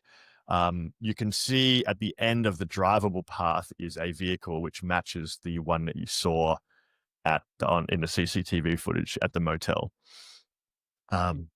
You look up into this footpath and you can see that it takes a route through the forest, which opens up. There's a lot less understory. It's more like that last photo that I posted of the forest, where you got the big sort of pine trees, but a lot more open in the bottom. And you can see that again, it goes uphill, and you can see up the hill. Well, actually, you can't because it's very, very dark. But the terrain strikes you as being terrain that is advantageous to somebody who is uphill. It's the kind of spot that you would pick if you were to try and defend this territory. It's got good sight lines, good kill zones. Exactly. It's difficult to flank because of a big rocky outcrop on one side, etc., etc. Indeed. I think he's going to say, stay frosty. If this turns ugly, he's got the advantage. Do we see the shack? Or is there like no, a footpath? It's too dark. Yeah, it's too dark and there's too many trees, but there is a path that presumably leads to this shack, yeah. Indeed. You creep forward. Pitch black. Trees, the pine being illuminated by these flickering torchlights. You try to keep them steady, but it's been a long walk. You're starting to get tired. It's probably about maybe 10:30, something like that, maybe 11 p.m. And Grayson, you are taking the lead. You have an alertness of 80. Could you roll alertness for me, please? I will indeed. That is 63. 63 is a good roll. You are, again, there's something about this arrangement, which is bandana time. Yeah. Something about this arrangement which makes you think of military. He's a veteran. He was setting those spike traps and all these sorts of things. You're keeping an eye out as you approach. Stay frosty with your last words. And you see down on the ground in front of you, just like the kind of detail that only somebody with your experience and your knowledge would recognize. There's a little disturbance in the earth. There's some pine needles which seem to have been just a little bit too deliberately arranged. They have a certain, fading pattern of the pine leaves. But once they've been overturned, then you have these little variations on it. There's something in front of you which is disturbed, and it looks like what you would do if you were trying to hide some sort of a defensive emplacement of some sort. I think he's going to hold up his hand and stop. And he is going to slinging the rifle. He'd like to shine a light on it briefly. Is it like a pungy spike trap, or is it hiding something worse, like a tripwire frag grenade? Yeah, you shine a light on it, you look carefully, and you can see just a little glint of metal flicker off your torchlight under the pine needle, barely noticeable. Bear trap? Without poking around, hard to say, but it looks like there's something metallic under there. He's left traps, he says, turning off the light. I'll keep an eye out, but watch your footing. And don't step here. He says, at very, very obviously edging around it. Do you want to proceed as you have been with Grayson sort of leading the way? You'll be close to each other if you do that, but it means that you can all kind of take Grayson's lead in terms of avoiding what he suspects traps in the way. If you spread out more broadly, it means that if there happens to be a trap which is going to have some sort of an effect, then less likely to affect multiple of you, but you'll have to make individual rolls to see them. It makes sense, I think Hanley would naturally be staying close to Grayson, given he's a bit, this isn't his comfort zone, wandering through the desert at night. DuckTales would be Grayson's shadow in this situation. He is freaking out and reciting poetry. This is how I got traumatized in the first place. This is where I learned all my skills. Absolutely. You proceed up this path, and once again, you spot a little bit further up a similar thing. This one equally well hidden, and the kind of thing that would definitely have caught almost anybody off guard, except for your military experience and your obscene levels of alertness when it comes to danger. They called me paranoid, and you know what? I was diagnosed with paranoia, but it's useful here. You walk for another 10 minutes or so. You spot 3 or 4 traps that you can tell at least. You don't seem to have triggered any. Everyone give me luck rolls, please. My luck is 75 and I have not spent any yet. Can we spend luck on luck rolls? You cannot spend luck on luck. Because I rolled an 86, which is a failure. I'm just looking for where my luck is on my sheet. Oh, yeah. I think, I don't think it's on there because, as your commenter rightly pointed out, Delta Green by default does not have luck, but we've house ruled it in because it's House rule. fun. I think you rolled it. I can't remember. It's usually 3 to 6 times 5 otherwise. Well, sorry. Yeah. House rules. If I didn't roll low, I would have checked. I got 37. Oh, that's fine. Yeah. Yeah. There's a couple of really close calls, and we fumbled their luck, so you don't trigger a landmine that was not spotted. But Grayson and DuckTales both, you like a foot away from what you suspect of these traps. After another 20 minutes or so where you've had these close calls, you look down and you finally get a decent look at one of them. These are M14, commonly called toe popper mines. They're a Vietnam-era US mine. You know that the point of them is to destroy somebody's feet. They are not designed to kill. They are designed to cripple. Nasty. You slip past the last one that you have seen before in the torchlight ahead. You can't quite see it at the edge of your vision in this darkness, pressing as these sort of pine needles and pine branches sort of arc over and dangle just into the edge of a torchlight, so you get these low branches with the pine needles looking like spikes in front of you, and sort of through them, just in the diffusing light, you can see what appears to be a shack. It looks like it's been relatively well built at some point. It has degraded over time and it has been repaired. At this distance, it's hard to tell. You're probably 50 yards away, you think? Weird question. Do I smell anything like rotting meat? Or is it hard to tell at this distance as well?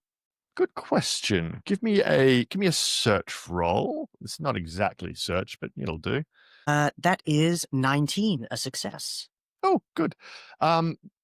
Again, mostly you smell pine from 50 yards away. The wind is blowing in the wrong direction for scents from the hut to come towards you, so you don't spot any. You don't smell anything just yet. Yeah, I think it's strange as he crouches at the lip of the hill, as you can see the shack, and kind of sniffs the air, and kind of grunts and continues moving. It's weird watching him work in an element that isn't urban. He seems really at home here, but also very strange. Yeah. Okay, give me, everyone please give me an alertness roll. 33, a success. That's critical success. 57, pass. 3. Nice. Good rolls. You creep forward. You see the shack now, and you can see it clearly in the torchlight. It looks very sturdy, seems almost fortified in many ways, and there's no smoke coming out of the chimney. Perhaps, that makes sense given that it's still like 30 degrees Celsius or 90 Fahrenheit or whatever.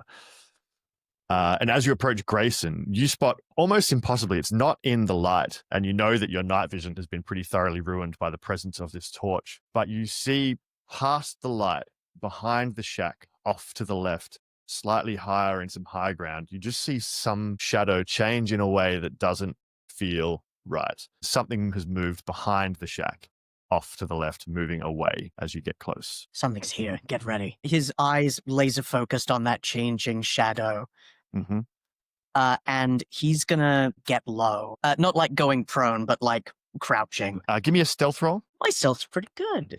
All of us? Yes, if you follow Grayson's lead, then yes. My stealth I is 70. My roll is 70 exactly. Christ. Oh, Is that a success or is it a fail? success, yeah. Fail. Good one too. Yeah, fail. He's not good in stealth at all. He's got base stealth. Yeah, no worries. That makes sense. With your critical alertness earlier and your pretty good stealth roll, you drop and you sort of move in such a way that you just happen to fall into a shrub and you feel incredibly well hidden. Are you flicking your torch over to look at what you saw move? I think he will. Yeah. You flick your torch over and you can see maybe 70 yards away, uphill, just sort of at the edge of a rocky outcropping with a tree, you can see a man has just dropped down into a prone position. He has a rifle and it looks like he's readying it to bring it, like he's just sort of settling in to take a sight picture in your position. You can, obviously, if you're holding a torch, no matter how stealthy you are an incredible source of bright light that he can currently look towards. Better me than the others. Perhaps. He's going to say, Emmanuel Santana, FBI, lay down your weapon. We just want to talk. As you start to say this, you can see his head drop down behind the rifle to take a sight picture. Roll initiative. Now, there is no rolling initiative. There's just initiative. Delta Green. I'm pretty sure you just act in Dex order. And if you have a weapon, you know what? Let's double check. Combat, the turn. Not that everything's fine and normal. Hold on. Yeah. So Doesn't matter. Whatever. We're just going to go in Dex order. I don't know what the rules are, but that's what we're playing now because that's definitely one of the rules for one of the games. You act. Your dexterity, McMichael's, is a 14. You hear Grayson start to say this. You look where he's looking, where his torchlight is illuminating. You two just see this man dropping down. You see his eye dropping down onto a, behind the rifle, which is pointing at Grayson. What do you do, McMichaels? Boy, yeah, I don't think he's a desk guy. He sees him taking aim at Grayson. He's going to take the shot. Grayson.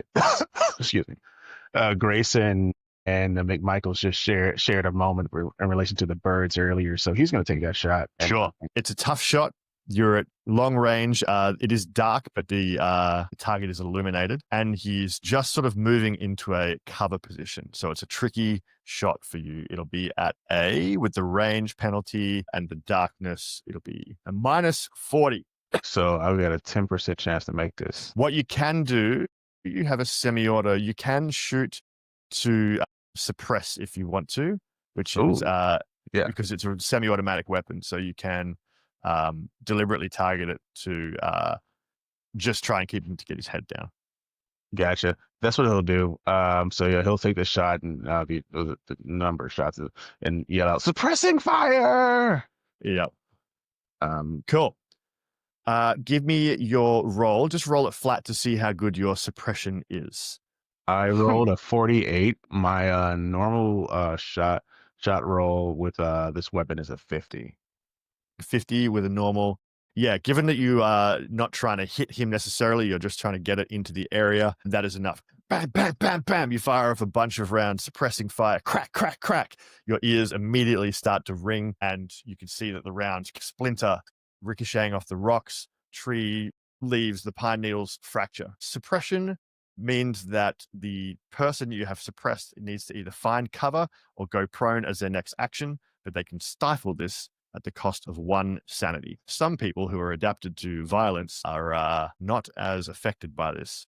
This person does not appear to flinch as your suppressing rounds whip past its head. He levels his rifle and aims at Grayson because that's who he was going to be shooting at already, and he takes a shot.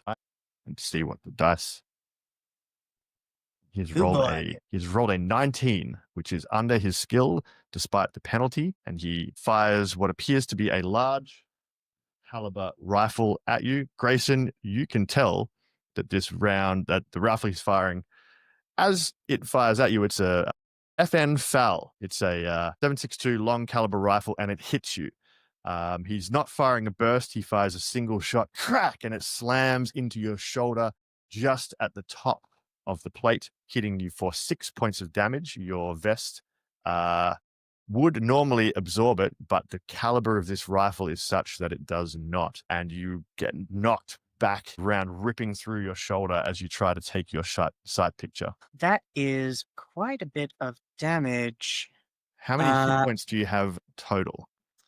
Total, I have 10. 10, so that's more than half. That will cause an injury of significance. Let's say I'm going to roll a D. You take 2 points of strength damage as this round rips through your shoulder, and you can immediately feel that it has done a significant injury to you. Nasty. I think he lets loose. Make a con roll as that happens to see if that was the case. Let's do it. 9. 9, that is a cool. success. All right, you are not stunned from this, but you are wounded. It is your turn. It is your turn? Is that right? No, Grayson. Yes, Grayson, your turn. Dex 11. He just got shot. I'm shooting him back. Yeah, by all means. Have a shot. You have, what weapon did you say you had? I You have the picked up M16. I picked up a rifle. Yeah, cool. You can take a shot. Now, he has cover. You can either take a cold shot to ignore that cover. I think that's how it has to work, actually. Let me just double check. Roll your dice and I'll let you know. It might not be relevant. Will do. My firearms is 80. I'm pretty good at this. 22. That's a critical! Yes. Let's go. There's a bunch of penalties. And I was going to say you can use like a burst to fire lethality or whatever the case may be. You've just been slammed through the shoulder with a very large caliber rifle round. Your body somehow, as sometimes happens, does not immediately shut down. And the round is so powerful that it just flies out the other side. And as you're able to stabilize this shot, a critical hit is double damage. I think it's roll damage and double it. Yeah. What's the damage my weapon? Is it a D12? Or is You have a rifle. It is a D12. Yep. Let me look through my dice. Where's the D12? No. This is a magic D12. It will have to do. That is a 7. 7 times 2. 14. 14. All right. Let me just roll something. It must look weird to everyone watching, but probably weirder still to Santana as he shoots a hole right through this guy's right shoulder, and he lets out a snarl and kind of bares his teeth and levels his pistol with his levels his rifle with his somehow still working arm. I picture. In my head canon, Grayson got spun around full 360 from the shot, lands prone, pulls the rifle forward and shoots. No scope. Yeah.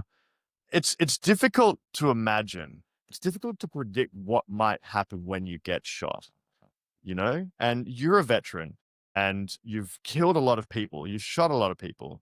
But as far as I can tell, you've never been shot before. And not a great amount. He has been wounded, but it's never been like too serious. Yeah. So this is relatively serious. So you guys watching, McMichaels, you get your gun up, bam, bam, bam, rounds whip past. He ignores them. He levels, fires his shot. And an instant later, 16 fires up another shot. You see the puff of the impact of the foul round ripping into his vest. You see a puff of like Kevlar bursting off, and you can see Grayson's body kind of twitch as the round rips through him. But Hanley, you see this as well. You're kind of turning. You were looking the other way, bringing your shotgun around. You see this, and you see nonetheless this grunt fires an M16 round, and you can see that the figure, illuminated by the light, there's a little puff and a twitch, and it drops. He's already lying down, but you can see his head just drops instantly behind the rifle. It's your turn. Okay, he's gonna. Yep, I'm gonna do it anyways. This might be a mistake, but I think Hanley's gonna light on, flashlight on. He's gonna move quickly to make sure he's down, and he's gonna go McMichaels, check on Grayson, and he's gonna move forward. He realizes as he's doing, he's like, there might be mines here, so he's gonna put the flashlight down in front of him, like in front of his trail as he goes. Let's do this. So you can run 10 meters jogging, 20 meters running, or 30 meters sprinting. If you run or sprint, it's a Dex ×5 roll to keep your footing. I will also say that if you choose just to jog instead of run, then you will get an advantage to spot any mines that you are looking for. Jog for sure. Yeah. So you start jogging forward. It's about 70 meters away, so you're going to make it a little bit of a distance. And just give me a search roll as well as you go. 33, a critical. Amazing. So again, you've shown this time and time again, in times of stress and panic, you fucking switch the fuck on. And you can just see as you're scanning, everything slows down. Your eyes are like rock, pine, rock, hole, tree. And at the same time, you're keeping this image of this fallen figure behind the rifle in your eyes. And you start to move. Back to the top of the round, it is McMichaels. You can see that this figure has ignored your shots, taken a hit, given one, and is not moving. What do you do? McMichaels is going to check on Grayson. He knows Grayson got hit, so he's going to run to Agent Grayson. Are you all right? Do you need first aid? How am I feeling being more than half dead? It actually doesn't hurt. You barely felt it. Your shot was perfect. It didn't even throw you off. You know you've been hit, but only because you felt the jolt of the impact of the Kevlar, which was just ripped straight through. You feel no pain. Adrenaline's rushing. I'm going to go into shock within the next 10 minutes. We can sort this out before that, though. Do you need a tourniquet? A tourniquet? Is that the right? A tourniquet, yeah. Bandage would be great. We'll have to secure him first, though. This conversation happens, and that takes basically all of your action. And in the time that takes, you notice that the figure does not move, respond, or otherwise. Hanley, as you continue to rush forward through what you presume is a dangerous mined territory. You keep making more ground. You're about 50 yards away now. He hasn't moved. No traps. McMichaels, what do you do? Yeah, so McMichaels is gonna make his way the same way Hanley's going, trying to follow Hanley because he is aware that this place is full of traps, and, probably spike pits or something like that. So You, should I roll something for that? yeah, give me a search roll. All right. 32. I'm gonna assume that passes, but let me bring up my character sheet. I have a search of 70. Yeah, that passes. 32. It does pass. Roll me give me a luck roll. All right. No. I rolled a 68. My luck is 50. You have failed. You have very good What? vision. You have very good vision. You rush forward, and the pace at which you're moving is just enough that you fail to see a pit which has been buried in punjies, in pine. Expertly crafted, incredibly well hidden. He's done this carefully and with time. You are not Grayson. 68, just bad enough. Your search roll is just too bad to beat his stealth roll, and you fall. What is your alertness, by the way? It's not 70, is it? Oh. It is 70. Your alertness of 70 is enough to catch it. You don't find it as you're running, but as your foot is about to land, you see that the pine needles are just starting to collapse under your weight, and you can throw your body weight off. The pine needles collapse just enough that you could feel that there was a pit there, but you throw your body weight off and you land to the side, rolling to one side, and you do not fall into what you clearly see as a dug pit. Agent Grayson, there are pits and traps. So close to his own. Grayson, what do you do? I would like to. I'm pretty sure the assailant is dead, but I will want to join my teammates. I would like to run at one speed further than a jog. We got to Cool. secure this guy before I can bandage the big hole in my torso. Give me a dex times 5. Let's do it. Have to beat a 55, which I do with a 25. For 25. So you make it well, you dart through the underbush, and with your alertness as well, you can see similar kinds of setups as you do. You just managed to get past McMichaels, who's just rolled to the ground to avoid this trap, and you're closing on him. Hanley, are you just going to keep rushing forward? You're about sort of on par now in terms of distance. It's kind of too late to, unless there's some key that changes. It's like he's already exposed, so you might as well just get there. For sure. Yeah. Over the next couple of seconds, McMichael stands up, more cautious now, moves forward, perhaps a little timid after almost falling into this pit. Grayson continues to dart forward, confident in his alertness and knowing what he's looking for, as Hanley moves forward methodically, shotgun level at this figure. Soon you reach this little outcropping, which sort of drops down from the left to the right through the trees, this open understory with the big pine trees, flashlights flicking, pine needles. Grayson, you start to feel a little bit of a throb in your shoulder.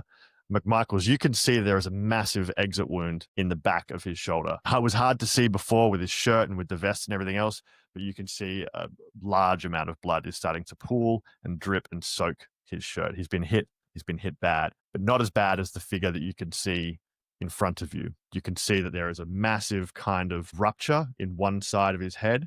You didn't hit the center of his head, but you hit the side of his head. It's cracked open his skull. You can see that there is some brain matter there. It's hard to say exactly, but there is a slowly expanding pool of blood, which your torchlights illuminate, and the figure is still. There is a very high quality, very well maintained rifle next to him, in his hand still. Does it fit the? Does he fit the? From what we can see of him, counting the gore, does he match the profile, height, weight, and other pieces of one Santana? Yep. A quick scan, and you can tell this is your guy. He's dressed in combat fatigues. He's dressed in camouflage, which is unusual. When you saw him last, he wasn't wearing these things, but he is now for whatever reason. What you will hear from Agent Grayson is probably not what a normal person would say after just taking a life and getting shot a bunch. He says, still got it. Right, I'm going into shock now. You cough halfway through the sentence and a big gob of blood comes out. Cuff the body. All right, everyone, please give me a sanity roll. Including myself, who is inured to violence. I think you're. Yeah, I think you're fine. Yeah, you're good. You love it. I love Alright. being pre-traumatized. Ooh, that's spicy. I have an 80 sanity, but I just rolled a 98.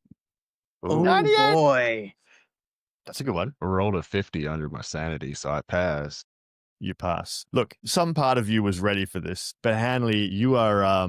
You didn't fire a shot necessarily, but you've come across and you can see, like, as you come up, the figure before you is unconscious, but you can see that, like, his hand is sort of twitching and starts to kind of vibrate and like it's having a little seizure of some sort, and you can see like a jiggle of brain tissue in the side of his skull is like jiggling with it.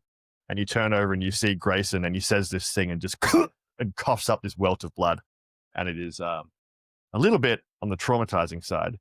You take 2 points of sanity damage from this display of violence. Roger. What will you do? Grayson is wounded. This man appears to be at least no longer combative. There is a shack. There are traps. McMichael's saying, or sorry, not McMichael's. He was going to say something to McMichael's. Hanley is nervous a bit about the twitching, and even though he doesn't believe in any nonsense about anything supernatural, he's quite grounded. He remembers those teeth, Mark. He remembers the almost mummified bodies, and it's enough to make him go, we better just make sure this guy is not a threat. So he's gonna, using his foot, he's gonna kick the weapon, to the side and move to cuff this guy. It's Cool. standard SWAT tactics. Even if they look dead, cuffing the body's good. Or zip tie. What are your first aid skills? Let me know that in a second. As you start to pull up, you kick the weapon away, hands behind his back, you cuff him, no resistance. My first aid is 60. And Grayson, as this happens, you can still see blood is pumping from this wound. He's still alive. Yeah, he's still alive. Wait, hold on. Like, I think he says that as if, like, of course this has happened, and then it catches up with his conscious brain, which is like, I shot him fully in the head. Nothing should be alive. It's one of those gray areas where it's like, it's not beyond the realm of human capacity for this to be a non-fatal wound. It didn't blow his head apart. His brain still appears to be intact, but the impact of a high-powered rifle round at 70 yards to his head has definitely knocked him unconscious. Yeah, he's still alive. he's just gonna kind of step on the guy a little bit, just not like his neck or anything, like just on his back as he goes to try and cuff him. Yep, cool. He is cuffed. He is secure. Grayson is badly wounded. What do you do? I think now might be a good time for a bandage. Yeah, definitely. I'll be handling Grayson's first aid. I have a 10% also, but if Handley's cuffing this guy, then definitely McMichaels will walk up with his fanny pack and his bandages. Yeah. I might be the best suited to give myself first aid.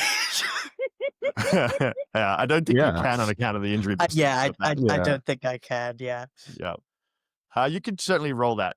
But let's do a quick check-in because we can wrap this up pretty quickly if you want to. We'll have to sort of montage a few things, but we can finish tonight if maybe half an hour, an hour. How's that feel? I'm fine with that, but if there's more to cover, I don't mind going an extra week if we want to, like, fully put this thing to bed and do it justice, especially with all of the technical difficulties from tonight. Same. Yeah, I'm good for either. Okay. Let's see how it plays out then. We'll see where it goes, and then I'll make a decision halfway through if we want to montage through or keep going. Give me a first aid roll. All right. 79, Grayson. It was good knowing you. You were good. Yeah, You know what? guys, I you get it. killed him. Not at 77 though, so we're happy. Yep. You're look, this is an injury that requires surgery. You are not a surgeon, and even if you were, this is not the place to do surgery. Grayson, you can start to feel your arm getting a little bit limp. You are bleeding a lot. Your lung is probably punctured. This is an issue. You don't feel like you're dying right now, but you might be soon. You do not have reception. There is a wounded, potentially dying, and handcuffed suspect. There is a hut. What's happening? I think if there were reception, he'd maybe try to make a call for other people. Given that there is no reception, he's probably going to say, One of you should get back onto the road, try and make a call to headquarters. I don't know that I am going to make it, but I'll try and hang on. One of you should stay with the suspect. Hanley's just finished, right? Just finished cuffing this guy. Yep. He is going to turn to Grayson hearing this. Is it possible for him to give it a try? First aid? I don't know if you can repeat it or not. Yeah, why not? Yeah. Up to you. Yeah, go ahead. It's not gonna hurt. We've got our dirty fingers all on this wound. Like, is this? Do you feel this? You push the cut a lot closer into it. It's not close. It's not close enough to use luck either. It wasn't a crit, but it wasn't good. Yeah, it's fine. Yeah. Again, same issue. It's a massive high-powered rifle. It's ripped through his body. It's just really fucking hard to fix. Does it look like there's a main road or trail around here? No. I think Grayson might say, "Hey, if we want to trust fate, maybe there's something in the shack that'll help." We're gonna get him into the shack, I think. Come on, Grayson. Or come on, McMichaels. Yeah, we should probably take both of them into the shack. Yeah.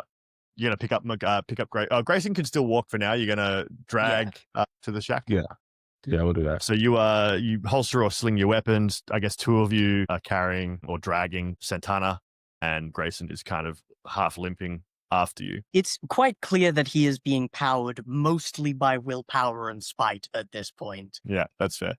You have good alertness and stuff. There is a back door, which you can now see as you shine your light on the rear of the shack, which you sort of run past and around. And there's also a front door. The windows are currently boarded up. How do you want to go in? Back door kicking open.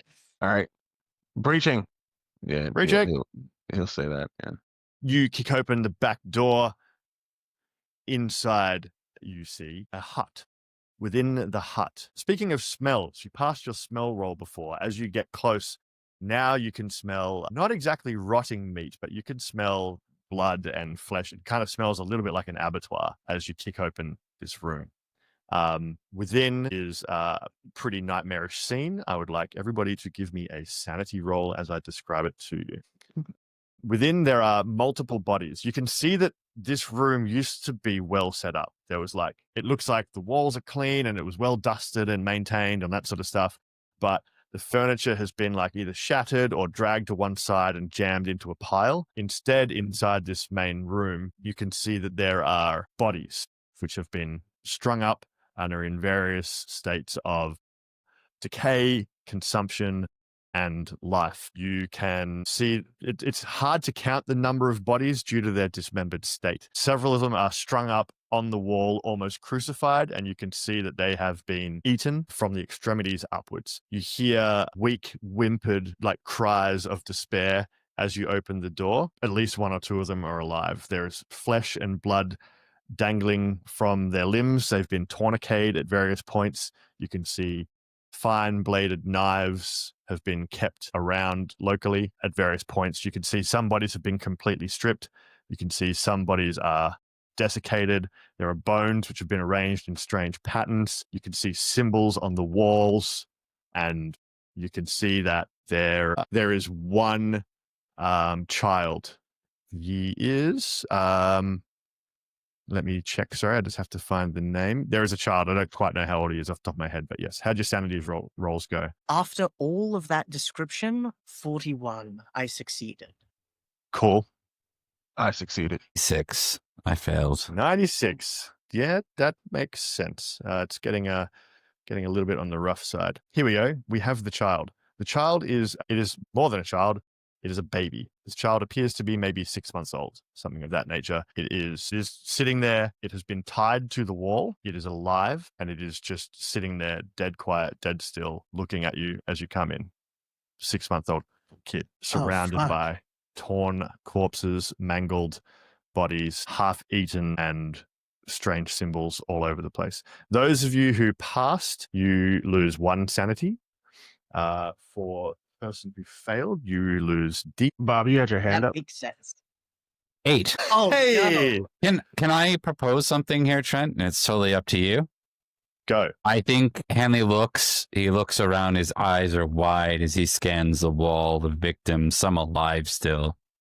And his eyes lock on the baby, and he has that memory of him and his girlfriend talking about his fiance settling down how, they want to start a family. And I think as his mind cracks a bit, he pulls his sidearm and just starts firing into the cuffed victim, or the cuffed assailant, just over and over until he unloads. Yeah. On Santana.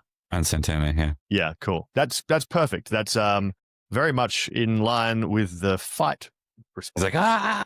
He's like yelling while he's doing it. Yeah. One of the temporary insanities. Yeah, exactly. Give me a luck roll, please, McMichaels. Lucky. Unlucky. One of the bullets that just rips. You're carrying this body, and before you even have time to react, Handley's just turned and pulled his pistol and starts blazing into the body that you're currently holding. One of the rounds rips through him and slams into your foot or your leg. Take just 1 point of damage as it like rips through your calf. Yeah. Super unexpected. You're shot, gunshot super unexpectedly. Bad pain in your leg. Yeah. He drops the body and just says, I'm hit. I'm hit. I'm hit. Grayson, I'm hit. Handley, I get it. Hold your fire. But like he's probably still pulling the trigger. Oh my God, I'm dry. Yeah, I think he comes to with like McMichaels, if that's okay, and he's just like, oh my God, I'm sorry, McMichaels. He goes to make sure he's like not going to die or something. He doesn't know where he's been hit, right? Like, yeah. Click, click, click, click, click, click, click is the kind of what you come back to. You're still pulling. Well, there's no clicks actually. It's just no sound. But you've emptied your rounds into this corpse, and if it was alive now, definitely isn't anymore. Do you have what's your breaking point, and are you near it / past it? I am not past it. It's a 64. I am damn close. I have a 68. So yeah. So you're like. You're now breathing, and you look around, and once more you're faced with this nightmarish trauma. There's now a very dead body at the floor next to you. You've got a wounded Handley, a wounded Grayson, and an empty gun. Grayson, what are you doing this moment? I think Grayson's like, if there's first aid material to be found, it is not in here. But he's going to look around, and he will see if he can make a first aid roll. How many people here are alive? And of those people, how many do we think we can get out of here? If like a chopper were to come. Yeah. So it looks like the baby is alive, and there are 2 other bodies that are alive. You wish that they were not. They're in a terrible state. They've been half eaten. They've been kept alive deliberately. They barely respond to you. They can almost not respond to your presence. They kind of weakly kind of twitch, and they're like, one is just mumbling. He's trying to express something, but it's impossible to say what or who. Several desiccated bodies, much like what you've seen already. But yeah, 2 living adults, which have been absolutely mangled. 1 living baby just tied to the wall. The other thing that you find in this room, which is of obvious note, is a sphere. It is a grayish black sphere. It is sitting there. It is placed carefully on the ground. Seems to have unlike almost everything else in this room, which has been strewn aside, this has been placed somewhere without, what would you call it? Anything chaotic around it. It's like quite nicely placed. The other thing that you find is some symbols on the wall, and I would like you to give me a sanity roll as you look at this symbol on the wall. Thomas is disconnected from audio, but let's just roll through this still. I'm sure. Yeah, okay, sure. It's I rolled a 66, but my sanity is a 65. That is a fumble on the sanity roll. I think that means you take the maximum amount of sanity. Fortunately, I don't think that's bad in this case. Yeah, so you glance and you see this weird sphere, but as your eyes pass over this symbol, which seems to be painted in blood on the wall, you flick back and it looks different all of a sudden. It doesn't quite look like what you saw. And then you sort of focus on it. And as you focus on it, it changes, but it doesn't change in a way that you can see. It's just different somehow. The symbol is moving without moving, and it's incredibly strange. It spirals, and it's painted in this like dried blood, like I said. And behind it, the wall is like a canvas, like plastery thing on the inside of this cabin. But somehow the more you look at it, the background, it should be brown, becomes more and more yellow. And it's incredibly unsettling. You take 4 points of sanity as you take in this image? I believe that brings me down below my breaking point. My breaking point is sorry, you go. So that was for McMichaels who fumbled. Did you fail or you passed your sanity? I succeeded. You succeeded. Okay, you're fine. What you see is nothing. You glance past and you see a blood spatter on the wall, and it doesn't draw your attention. And there's something sort of strange about it. You look back and you realize that the blood is different to last time. But what matters to you as you look at it is that what you saw there couldn't have been seen and thus doesn't exist, and your eyes refuse to let it be real. You see McMichaels, on the other hand, is staring at this weird blood spatter on the wall, and he starts to tremble. Yeah, I haven't addressed the roll yet for my sanity. My bad. Okay, go ahead. How'd you go? So question, is it permanent sanity or is it, what am I rolling against? Is it because my sanity, current sanity? Then I failed. Yeah. Okay. You are the same. You take 1 point of sanity as you look at this symbol, and you're the same as McMichaels. You see the same thing. And it sort of seems to be almost a spiral, and you start to get this impression all of a sudden of an orbit. And you start to think of these stars, and you start to think of the one star, this golden yellow star, and this symbol of blood somehow becomes a golden yellow star. And, you know, the knowledge of there being a fucking 5-month, 6-month-old baby tied to a wall disappears in significance to this one thing, which is on the wall, which Grayson has not seen. I think you'll see Hanley like just almost stop beside McMichaels, like, what the hell's going on? Then he sees McMichael stare, then he stares, and he's like, I dreamt of this. It's the star. And his eyes just widen in astonishment because he just had this nightmare about space like earlier today, right? Hours ago. Perhaps it's because of his proximity to the mortal coil, but his mind is at this moment incapable of seeing the paranormal more than it already exists. And with enough mundane horrors to focus on, he's going to try to snap his companions out of it. And he's going to say, Hanley, McMichaels, at least get the baby off the wall. I'm gonna coughs up blood, and he's going to try to like physically like move them away from the wall and the mysterious orb. You pull them away and you sort of turn them to the point where this symbol that they can see that you refuse to see is out of their line of vision, and they kind of, you can see them blink and snap out of it. You can see focus return to both of their eyes for a moment, and you glance back and they're just looking at a regular blood spatter, and your eyes sort of scan around this area and there's nothing there. There's nothing there. Why would you look there? This shit's the most horrific thing that I've ever seen. And I know it's probably the worst that you guys have seen too. But I want you to know, it's over now. All that has to happen is for things to be booked. Lily, stop moving my laptop.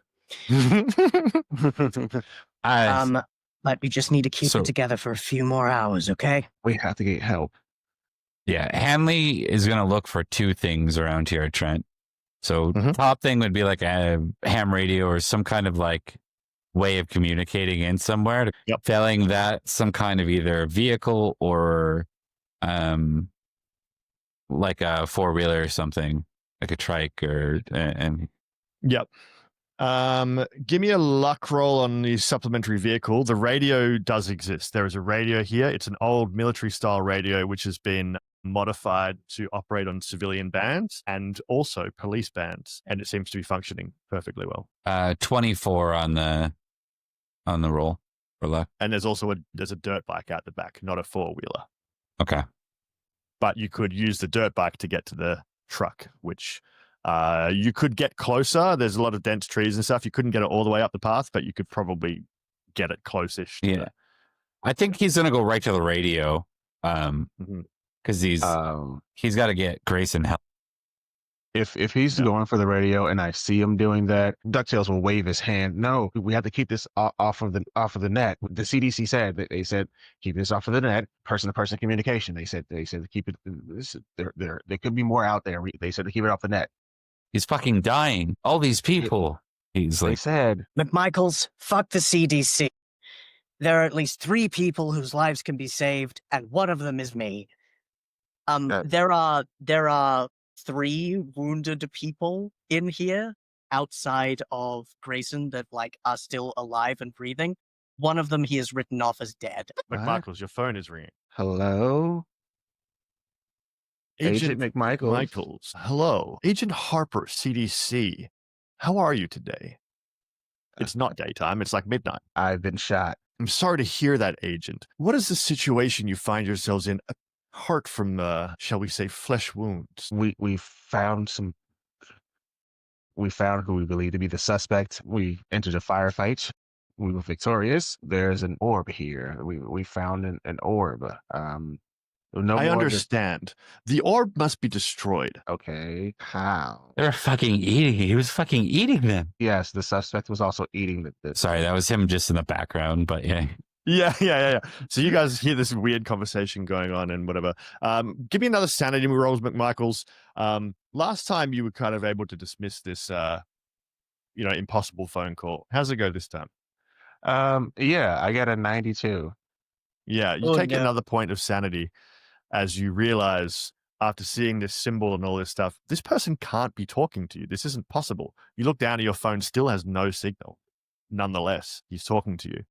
And he says, in response to your question, I don't care, Agent. It must be destroyed. I'm not, sir, I'm not arguing with you. I just need to know how. How? I am led to understand that the suspect is in possession of a number of explosive devices. You could perhaps employ some initiative and utilize those at your leisure, Agent. Okay. The more the better, Agent. The more the better, yes. Yeah. When you send us help, we got a lot of dead and wounded people. We need help, please. Please. Stop panicking, Agent. You have this under control. How are you calling me? The phone hangs up. Did you all hear? You all heard the phone call, right? You all heard the phone call. I heard the phone call. Fuck him. They said blow up the orb. We have to. What? He looks at the orb as if noticing it for the first time. Yeah. It's just sitting on the ground. Look, this shit is evidence. This is evidence. Whatever the fuck this is evidence of, it needs to fucking go away. Grayson, it needs to go away. No one should see this, any of it. Yeah, I guess. Keep on trying to reach other people. We'll find a way. I got a bike out back. Grayson, we can get you on the bike. You might have a chance to at least get back. Okay, let's montage a little. You get the bike, you bring the truck up. So you have access, you can, it's a little bit of a hike still, but you can drag stuff to the truck. So you have the dirt bike, you have the truck, you have 2 mangled living adults, you have 1 traumatized living baby, you have a dead body, you have 2 wounded agents who will need medical attention tonight, but not necessarily now. And you have an orb. What do you do? If it needs to be destroyed, and Grayson can be convinced to destroy it, he has demolitions of 60. He can absolutely employ what is around in an effective manner to try and destroy it. Yeah. Do you want to convince him to do that? Let's make montage somewhat out of character decision there. You want to spend some time convincing him? How hard are you to convince? He's not very hard to convince. He would prefer that he have this, mostly because he doesn't like the CDC people and he wants to figure this shit out. But also anything connected to Santana and his merry band of murderers has to go away. It's got to be cleansed with fire. Roger. So unless there's any dissent, let's assume that you start setting about using the available explosives to nuke the site from orbit. Hanley, you seemed pretty interested in destroying the stuff, but Grayson's on top of it. So let's say you and McMichaels, while that's happening, can deal with 1 body, 2 wounded, and a baby. What do you do? The Yeah. baby obviously rides shotgun. Cool. The baby doesn't squirm. It doesn't move. It is just like blankly staring. It is not crying. It doesn't look hungry. No, that's worse. Sorry, I didn't mean to interrupt. That was just... It's fine. Regular baby. And the two mangled humans In the back of the truck. Yeah, back of the truck. You start loading those bodies that you can find into the truck. Grayson, as you're poking around, you start to see, looking for explosives. You see there's an unusual amount of weird chemicals in this building. Like, there's regular chemicals you'd expect to find in anybody's house, cleaning chemicals. You find some chemicals that are specifically designed for making explosives. And you find a bunch of other weird chemicals that even with your demolitions and your military science, you do not know the purpose for. There are several of them here. McMichaels, let's give you a decision, or all of you. What do you do with the orb? Do you leave it in place? Would you want to do anything with it, or you want to not touch it? How are you feeling? I'm not touching that. I'm touching the orb to move it into an appropriate explosive position. I don't mind. And Grayson already goes, if something goes wrong, I'm probably dead anyway. It's his old IED specialty of, if it goes off, it's not my problem anymore. Yeah, that is fair. You pick it up. It feels very smooth, very warm and metallic. It doesn't have any unusual weight. It feels very well balanced. It feels relatively light, and you just move it into a location. It sort of makes a satisfying little tink when you place it down again. You do, as you place it down, you can see that it has these strange kind of angular lines which move almost in a liquid form, but never with a curve, sort of just beneath the surface that are visible. But you place it down next to your explosives. As this is all happening, you're collecting cars, you're loading explosives, you're moving stuff, you're tending to these bodies, you're traumatized. You hear a helicopter approaching. Do we see it? What does it look/sound like? You step Military, outside and you look, it's after midnight at this point. All you can see is two lights approaching. It's overcast, so you can't see through the night sky or anything like that. You just see a couple of helicopter lights approaching. It's impossible to say. Unless there's objections, I think I might like to take a torch and flick, flick, flick, flick, flick, flick, flick, flick, flick, SOS in torch Morse code. Absolutely. You could do that. The helicopter approaches. Does anybody want to do anything other than await this? I think I'd like to set up the detonation sequence as best we can, because if these people coming in want it or want it destroyed, I would like the option of blowing it up as quickly and smoothly as possible. Cool. You trigger that. Grayson Hanley, what do you say? What do you do? Sorry, McMichaels Hanley. I would say for McMichaels, he's waving down the helicopter. Obviously in a panic. I think that's Hanley's priority as well. I don't think he's as concerned with detonating this. I mean, he wanted it removed, but if no one's complying, he's not going to argue. Like, there's priorities here. So, yeah, the helicopter can't land. There's no space, but it flies low over the pine trees, approaching. As it gets closer with the torches and the light, you can see this is a Black Hawk helicopter, which. And you can tell from the color of it and the markings or whatever else that it's government, military, something like that, but it's not clear to you exactly what branch or anything. You see ropes drop out the side, 4 ropes, and then you could see men in really professional looking, like SOCOM, you don't know if CIA or FBI or whatever else, but they're like operators. They rappel out 1 set, 2 set, 3 set, 12 operators, hit the ground, disconnect. You can see they've got rifles, various rifles, submachine guns. They're all blacked out, black masks, helmets, flashlights, etc. They sort of fan out, very heavily armed. Your detonation sequence is, he's just gone. Let's say that Grayson is just finalizing the detonation sequence and you guys are waving down the helicopter and these 12 men step out. Agent Grayson, where is he? Agent Grayson is finalizing the detonation sequence. I am Agent McMichaels, FBI. This is Agent Hanley. You can see as you say that he turns and nods and just flicks his hand forward, and 6 of the team members start to move forward. You can see they have their rifles not at the high ready, just at the low ready, so it's kind of pointing 45 degrees forward, and they move forward with professionalism, scanning in front of you, and they look like they're going to move past you, apparently in response to the detonation sequence.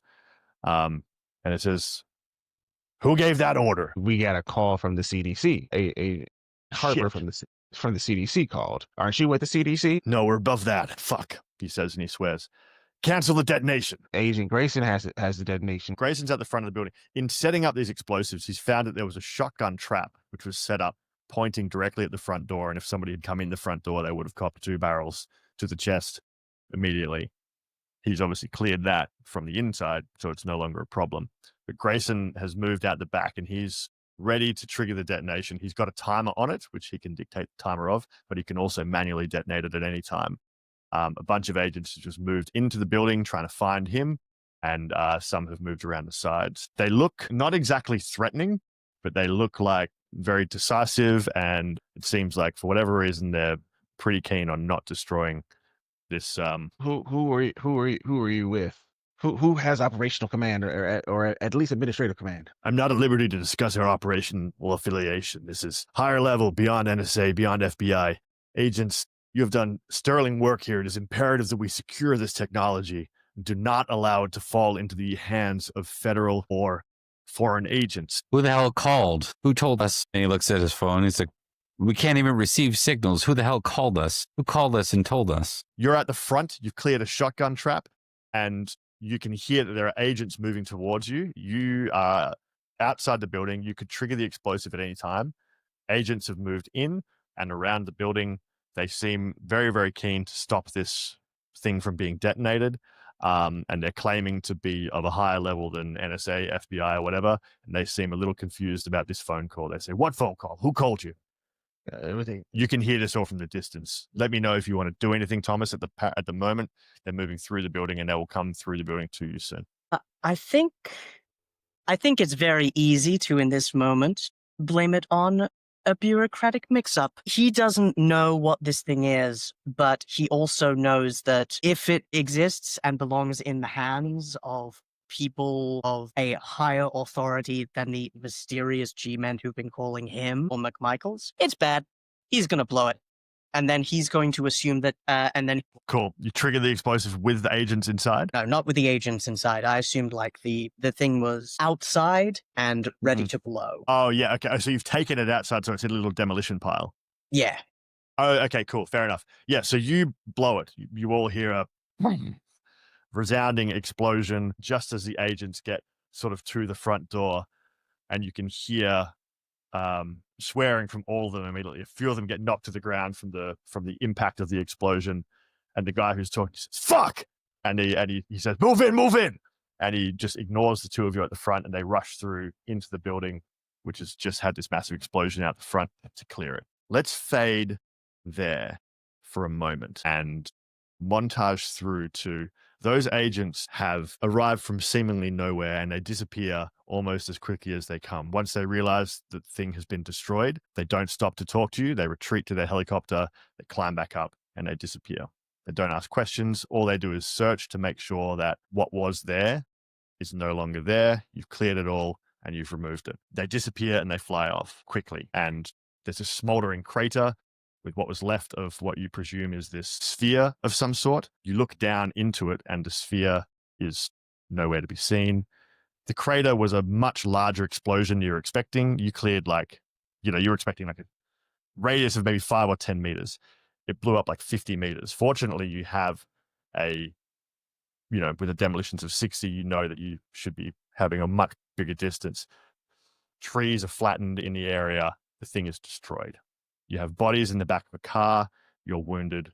I presume that you're just going to take these bodies back to some sort of civilization, yeah? That seems good. A few hours pass and you drive. You're driving with 2 living but really ought to be dead bodies in the back seat right next to McMichaels. In front of him, in the front seat, is Grayson driving. Beside him, Handley with this baby on his lap. And in the trunk, presumably with the M16s, you have dead Emmanuel Santana, suspect of this whole thing. You get back to Phoenix. What do you want to do with all of these various humans? Immediate hospital, I would say. Like immediate hospital for the baby, the 2 eaten wounded, and probably the 2 agents maybe, but definitely the civilians. You're all exhausted, Hanley more than the rest, but at least he hasn't been shot. You're all kept in hospital overnight anyway, just for all of the different exposures to these things that you've had.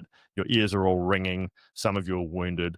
Grayson is going to be in hospital for a long time recovering. McMichaels has a flesh wound, and Hanley is incredibly traumatized. Psychologists come in, FBI come in, they debrief, they ask these things. The bodies of the badly wounded people are taken to intensive care, obviously. Santana is secured.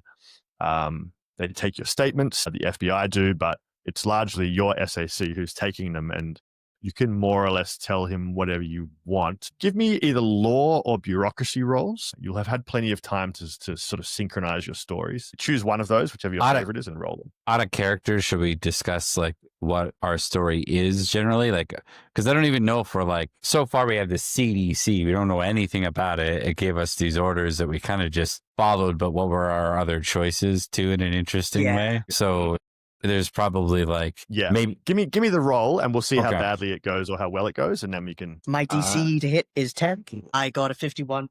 17. I got a 42. Would you like to use luck or would you like to push it? You can bring it down to a pass. So you got 2 passes, 1 fail. What the fuck happened? What do you tell them? I think the things that we can actively, definitively say, we discovered a lead on who the murderer was, thanks to the good police work done by Hanley. We followed the trail of where some of the locals said he was staying. We announced ourselves. We were fired upon. We took him down. We found where he was keeping a lot of the victims, dead and alive. We don't tell them anything about the other agents. The less we mention, the better. Even though this is our CSAC, I think like the smartest play is probably to say that it was taken care of rather than there was a weird artifact. Unknown mystery is evidence that something or someone was snacking on them. Like, because they might find the teeth, because we did. Yeah, I don't mind saying that this guy was a cannibal, but like saying, yeah, Black Hawk helicopter came, wanted an artifact, and then left without even finishing their job. Yeah, that wouldn't be good to say as far as like all the agent stuff. With a success, I think McMichaels would just be talking about all the bird facts. He's done a lot of bird stuff. He wants to talk about his poetry. You know, get those guys out of there as quick as possible. So just a bunch of bird BS. Yeah. Are you trying to feign being just insane, or are you just saying nothing because you don't know what to say? Saying nothing because I don't know what to say. Not feign being insane necessarily. Same story, but mine is like longer because it has bird facts in hopes of them just saying, "Oh, okay, we got the rest from the rest of your buddies." Like, gotcha. I think for Hanley, it's because I succeeded quite well there. I think he is pretty traumatized, and I don't think he gets much out. He definitely doesn't share any of the key details. He makes them ask questions until they're exhausted by it, and they probably pick up on what he saw being particularly gruesome. He does mention the bodies and the dead and living being eaten effectively. That will be discussed. Roger. Okay. As you're recovering, CSAC being, of course, Patrick Hobson, he explains a few facts to you that come out from your various lines that you've opened up that people have been researching. He's sitting there. He brings you all together, you know, after this has all happened a little bit. Boys, I don't know what the fuck happened out there, but, I mean, fuck, you didn't kid me off the news, but, I mean, you caught a killer, okay? I'll forgive you, I suppose. Good news, you got your, fucking warrant for, fucking Braverman. Bad news, he's dead. He was the guy in the car that you found. Motherfucker had killed his whole fucking family and like a bunch of people over in Houston. So I don't know what the fuck that happened, but serial killer ran into a serial killer. I mean, who the fuck? What are the chances of that, huh? Fucking crazy. Yeah. And then, okay, so fucking meteor stuff. Who was asking for that? He hands over some stuff about a meteor shower. That was, he kind of sheepishly holds up a hand and like looks through it. Yeah. I think hearing about that, Hanley just says, "Excuse me." And he gets up and like walks out at the mention of the meteor shower after the nightmare or the dream. And then seeing that vision on the wall, it sort of snaps and he's like, nope, I need a minute. Yeah. You get there's also in the meteor shower stuff, this weird article from the National Tattler about Satan worshipping star travelers blamed for West Virginia mayhem. Lucifer's servants to blame, says local seer, which is just weird. Turns out there was a massive meteor fall in West Virginia, which happened on the 18th of January, which seemed to, coincide with a bunch of people spotting this sort of stuff. Braverman was a hero cop, apparently, and then, he snapped, went insane, killed a bunch of people and ate them and was draining them all of blood. and, homeless people and the like.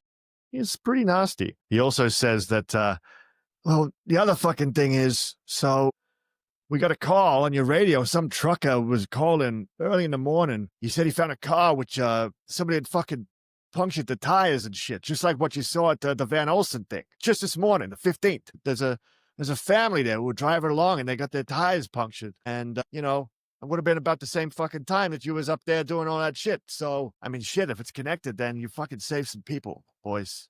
All right, you saved some lives today. It's good to hear. I think he's looking through the dossier and, he's goggling at the Tatler article. Is there a map of the United States, in the office? Yeah, there is. He's drawing a line from West Virginia to... because, in the article that you shared, he's a hero cop after stopping the New Orleans cannibal. Mm-hmm. So he's drawing a line from West Virginia to New Orleans to Texas to Arizona. And he's having a bit of a panic attack, but he keeps it down and goes, yeah, we put him down. You read this article, and there is a little phrase here which says, she continued, they chose to reveal this to me as they see me as a respected enemy and are fearful of my mind foo, just like you revealed to me the yellow sign. I can only urge people of this county and this state to do their brain meld exercises. Behold the sign and pray to the Almighty. Do your research, find the truth, etc., etc. It goes on. Grayson, you didn't see anything on that wall, so this doesn't strike you as strange. Either of you read this article? Doesn't sound like Hanley did. It sounds like Hanley fucked off. DuckTales would read the article. Yeah. Give me a he'd be in sanity there. roll, DuckTales. 94. Do you Take reach 4 your breaking points. point during a debrief? You take 4 points of sanity damage. Does that put you in your breaking point? What's the breaking point? It's your maximum sanity minus your power. Boy. So I am right there. I'm right on the Okay, not quite. So you read this, and all of a sudden the image on this article starts to spiral, and it turns into a golden star and starts to twist, and you're kind of locked into this thing, and you start to think of all kinds of orbits, and you start to think of plays, and you start to think of books, and you realize that you have read a sci-fi novel which had a little sphere. It had a little silver sphere like that. And it was this sci-fi novel about this cannibal alien that, was going around the nation eating people. And then the title of the book pops into your head. It's called The Autopsy. Best Weird Stories of Michael Shea. And you realize that you've seen this book somewhere. You just don't remember where, and you have to go and find it. Yeah, DuckTales would. I had to find a book. Excuse me. Yeah, he'll run off trying to connect the dots. And it is weeks later, perhaps, that DuckTales is found in his home. Probably not in his home. He's in a motel room. His marriage has fallen apart. He is reading this book. It's on this table on top of a pile of notes and plays and book articles and diagrams and symbols in his home. And he is just babbling about the yellow sign. And it is also at this time that the rest of you, time fast forwards, Hanley leaves the debrief, avoiding this nightmarish situation. Grayson looks into this trail of murders stretching from Arizona, as you know, all the way back to Virginia. Turns out there's been cannibalism, dried out bodies, and the occasional disembowelment. He finds this trail of articles and crimes and serial killers and murderers, which nobody has connected except for him. Give me a sanity roll, Grayson. If I fail this, I will reach my breaking point. Great. Welcome to Call of Cthulhu, where you look into things and it goes bad for you as a result of you looking into things. Lucky one, I succeed. He succeeds, and you realize that you've stumbled on something awful, and you find out that there's also been, you remember the weird chemicals. You find out that the theft at CSS Chemicals, which was mentioned offhand in the beginning, turns out that was Santana, who you've killed. And there's all these other thefts which coincide with this whole thing. And you think, and you start to figure this thing out, and you get at the end of this trail that you've been following for, some time now, starting to recover. Your injury is still fucked. You're in hospital. He's in hospital, looking through files and calling people obsessively.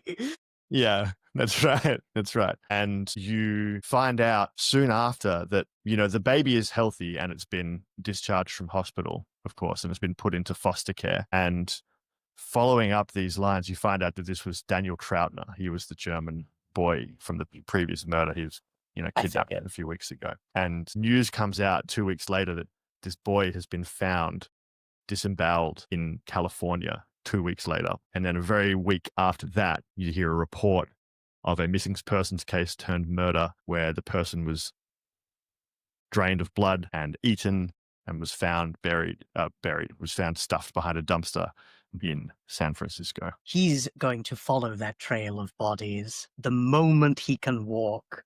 And he's going to start with whatever the fuck happened to Santana's body in the morgue. And that's a great question. The morgue, at the same time, you get reports that there's been a murder at the morgue. Santana's body is found disemboweled. The mortician has been found dead and eaten, and the mortician's assistant is missing.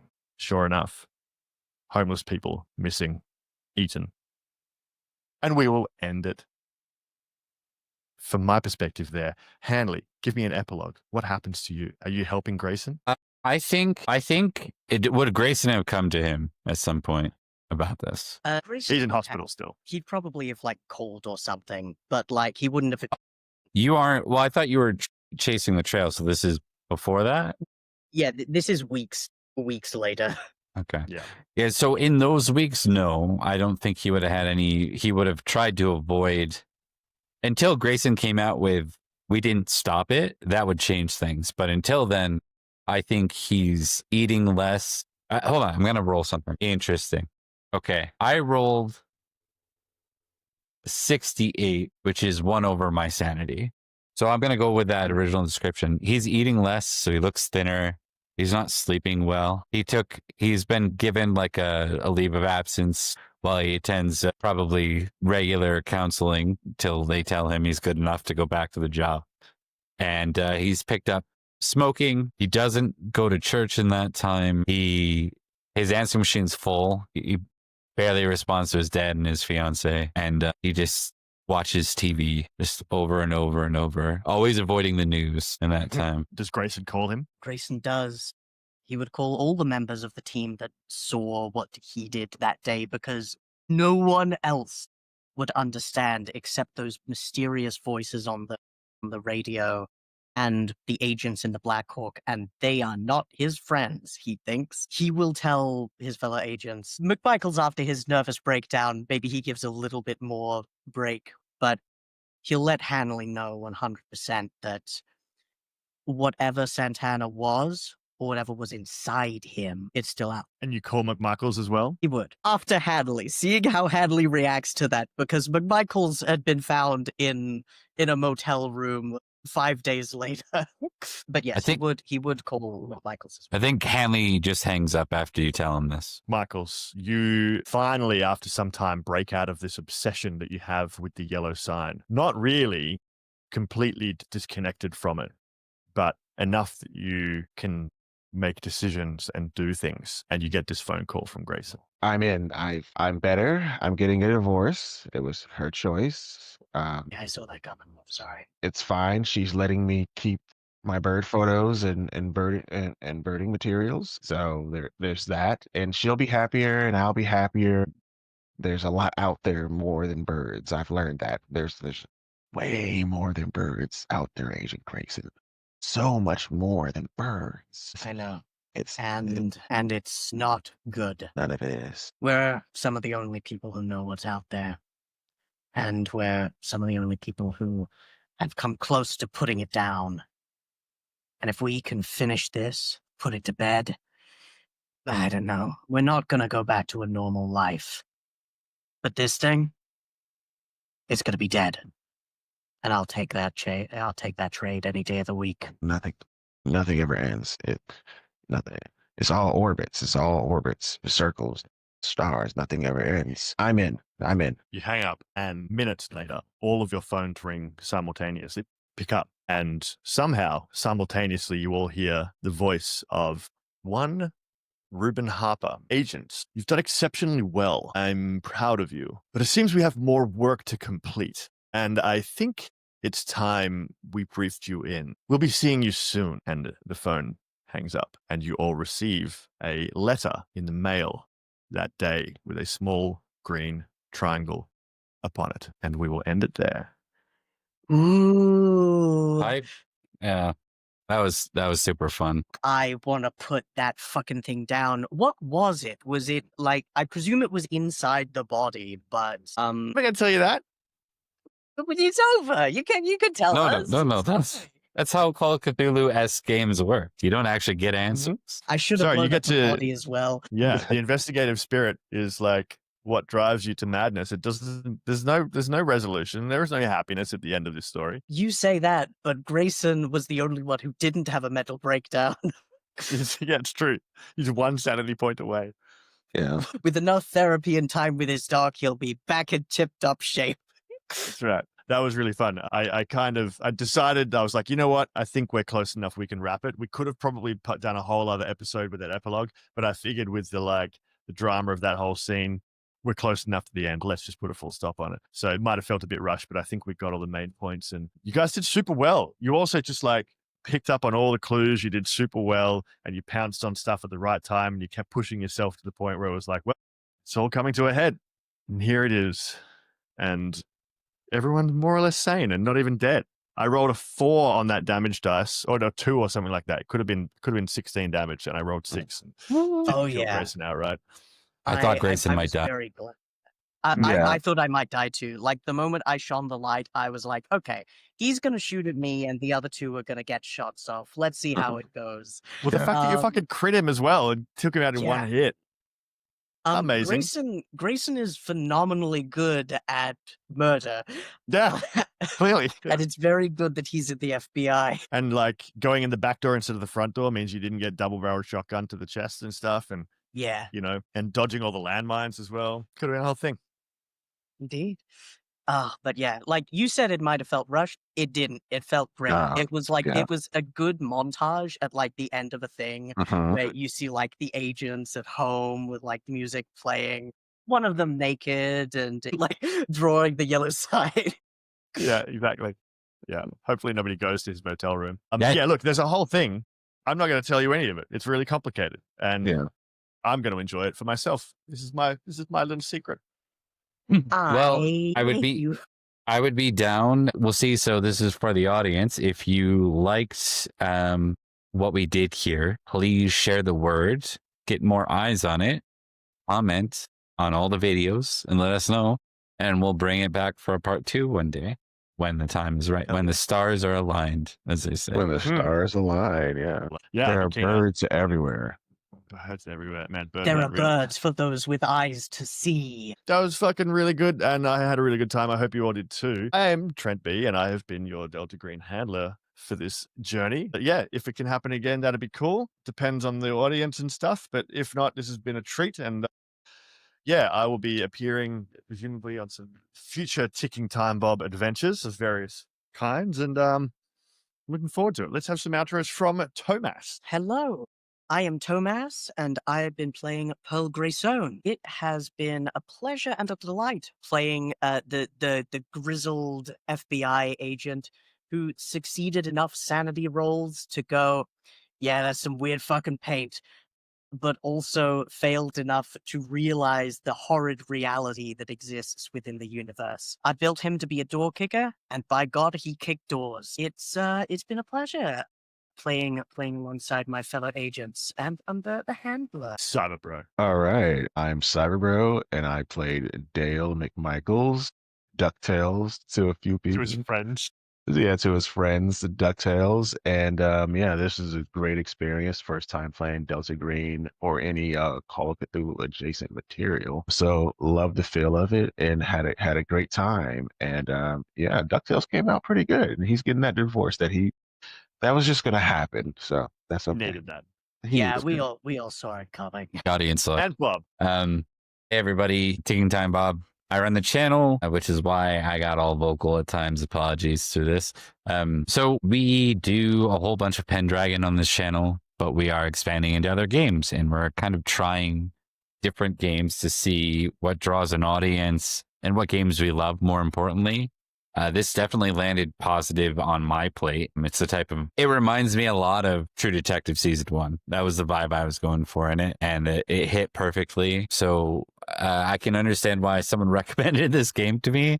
And this particular Puppet Shows and Shadow Plays, I asked Trent if he would run it because someone recommended it. And I think the idea that we're not already part of Delta Green is what made that one so much fun, like as an intro one. In addition to this, we have our Pendragon games coming back in November. We just finished Crown of Thorns, which is a 3-part Vampire the Dark Ages game run by the Gentleman Gamer, aka Matthew Dawkins. And we have more events coming up, yet to confirm, but we should have John Wick in for November for Legend of the Five Rings.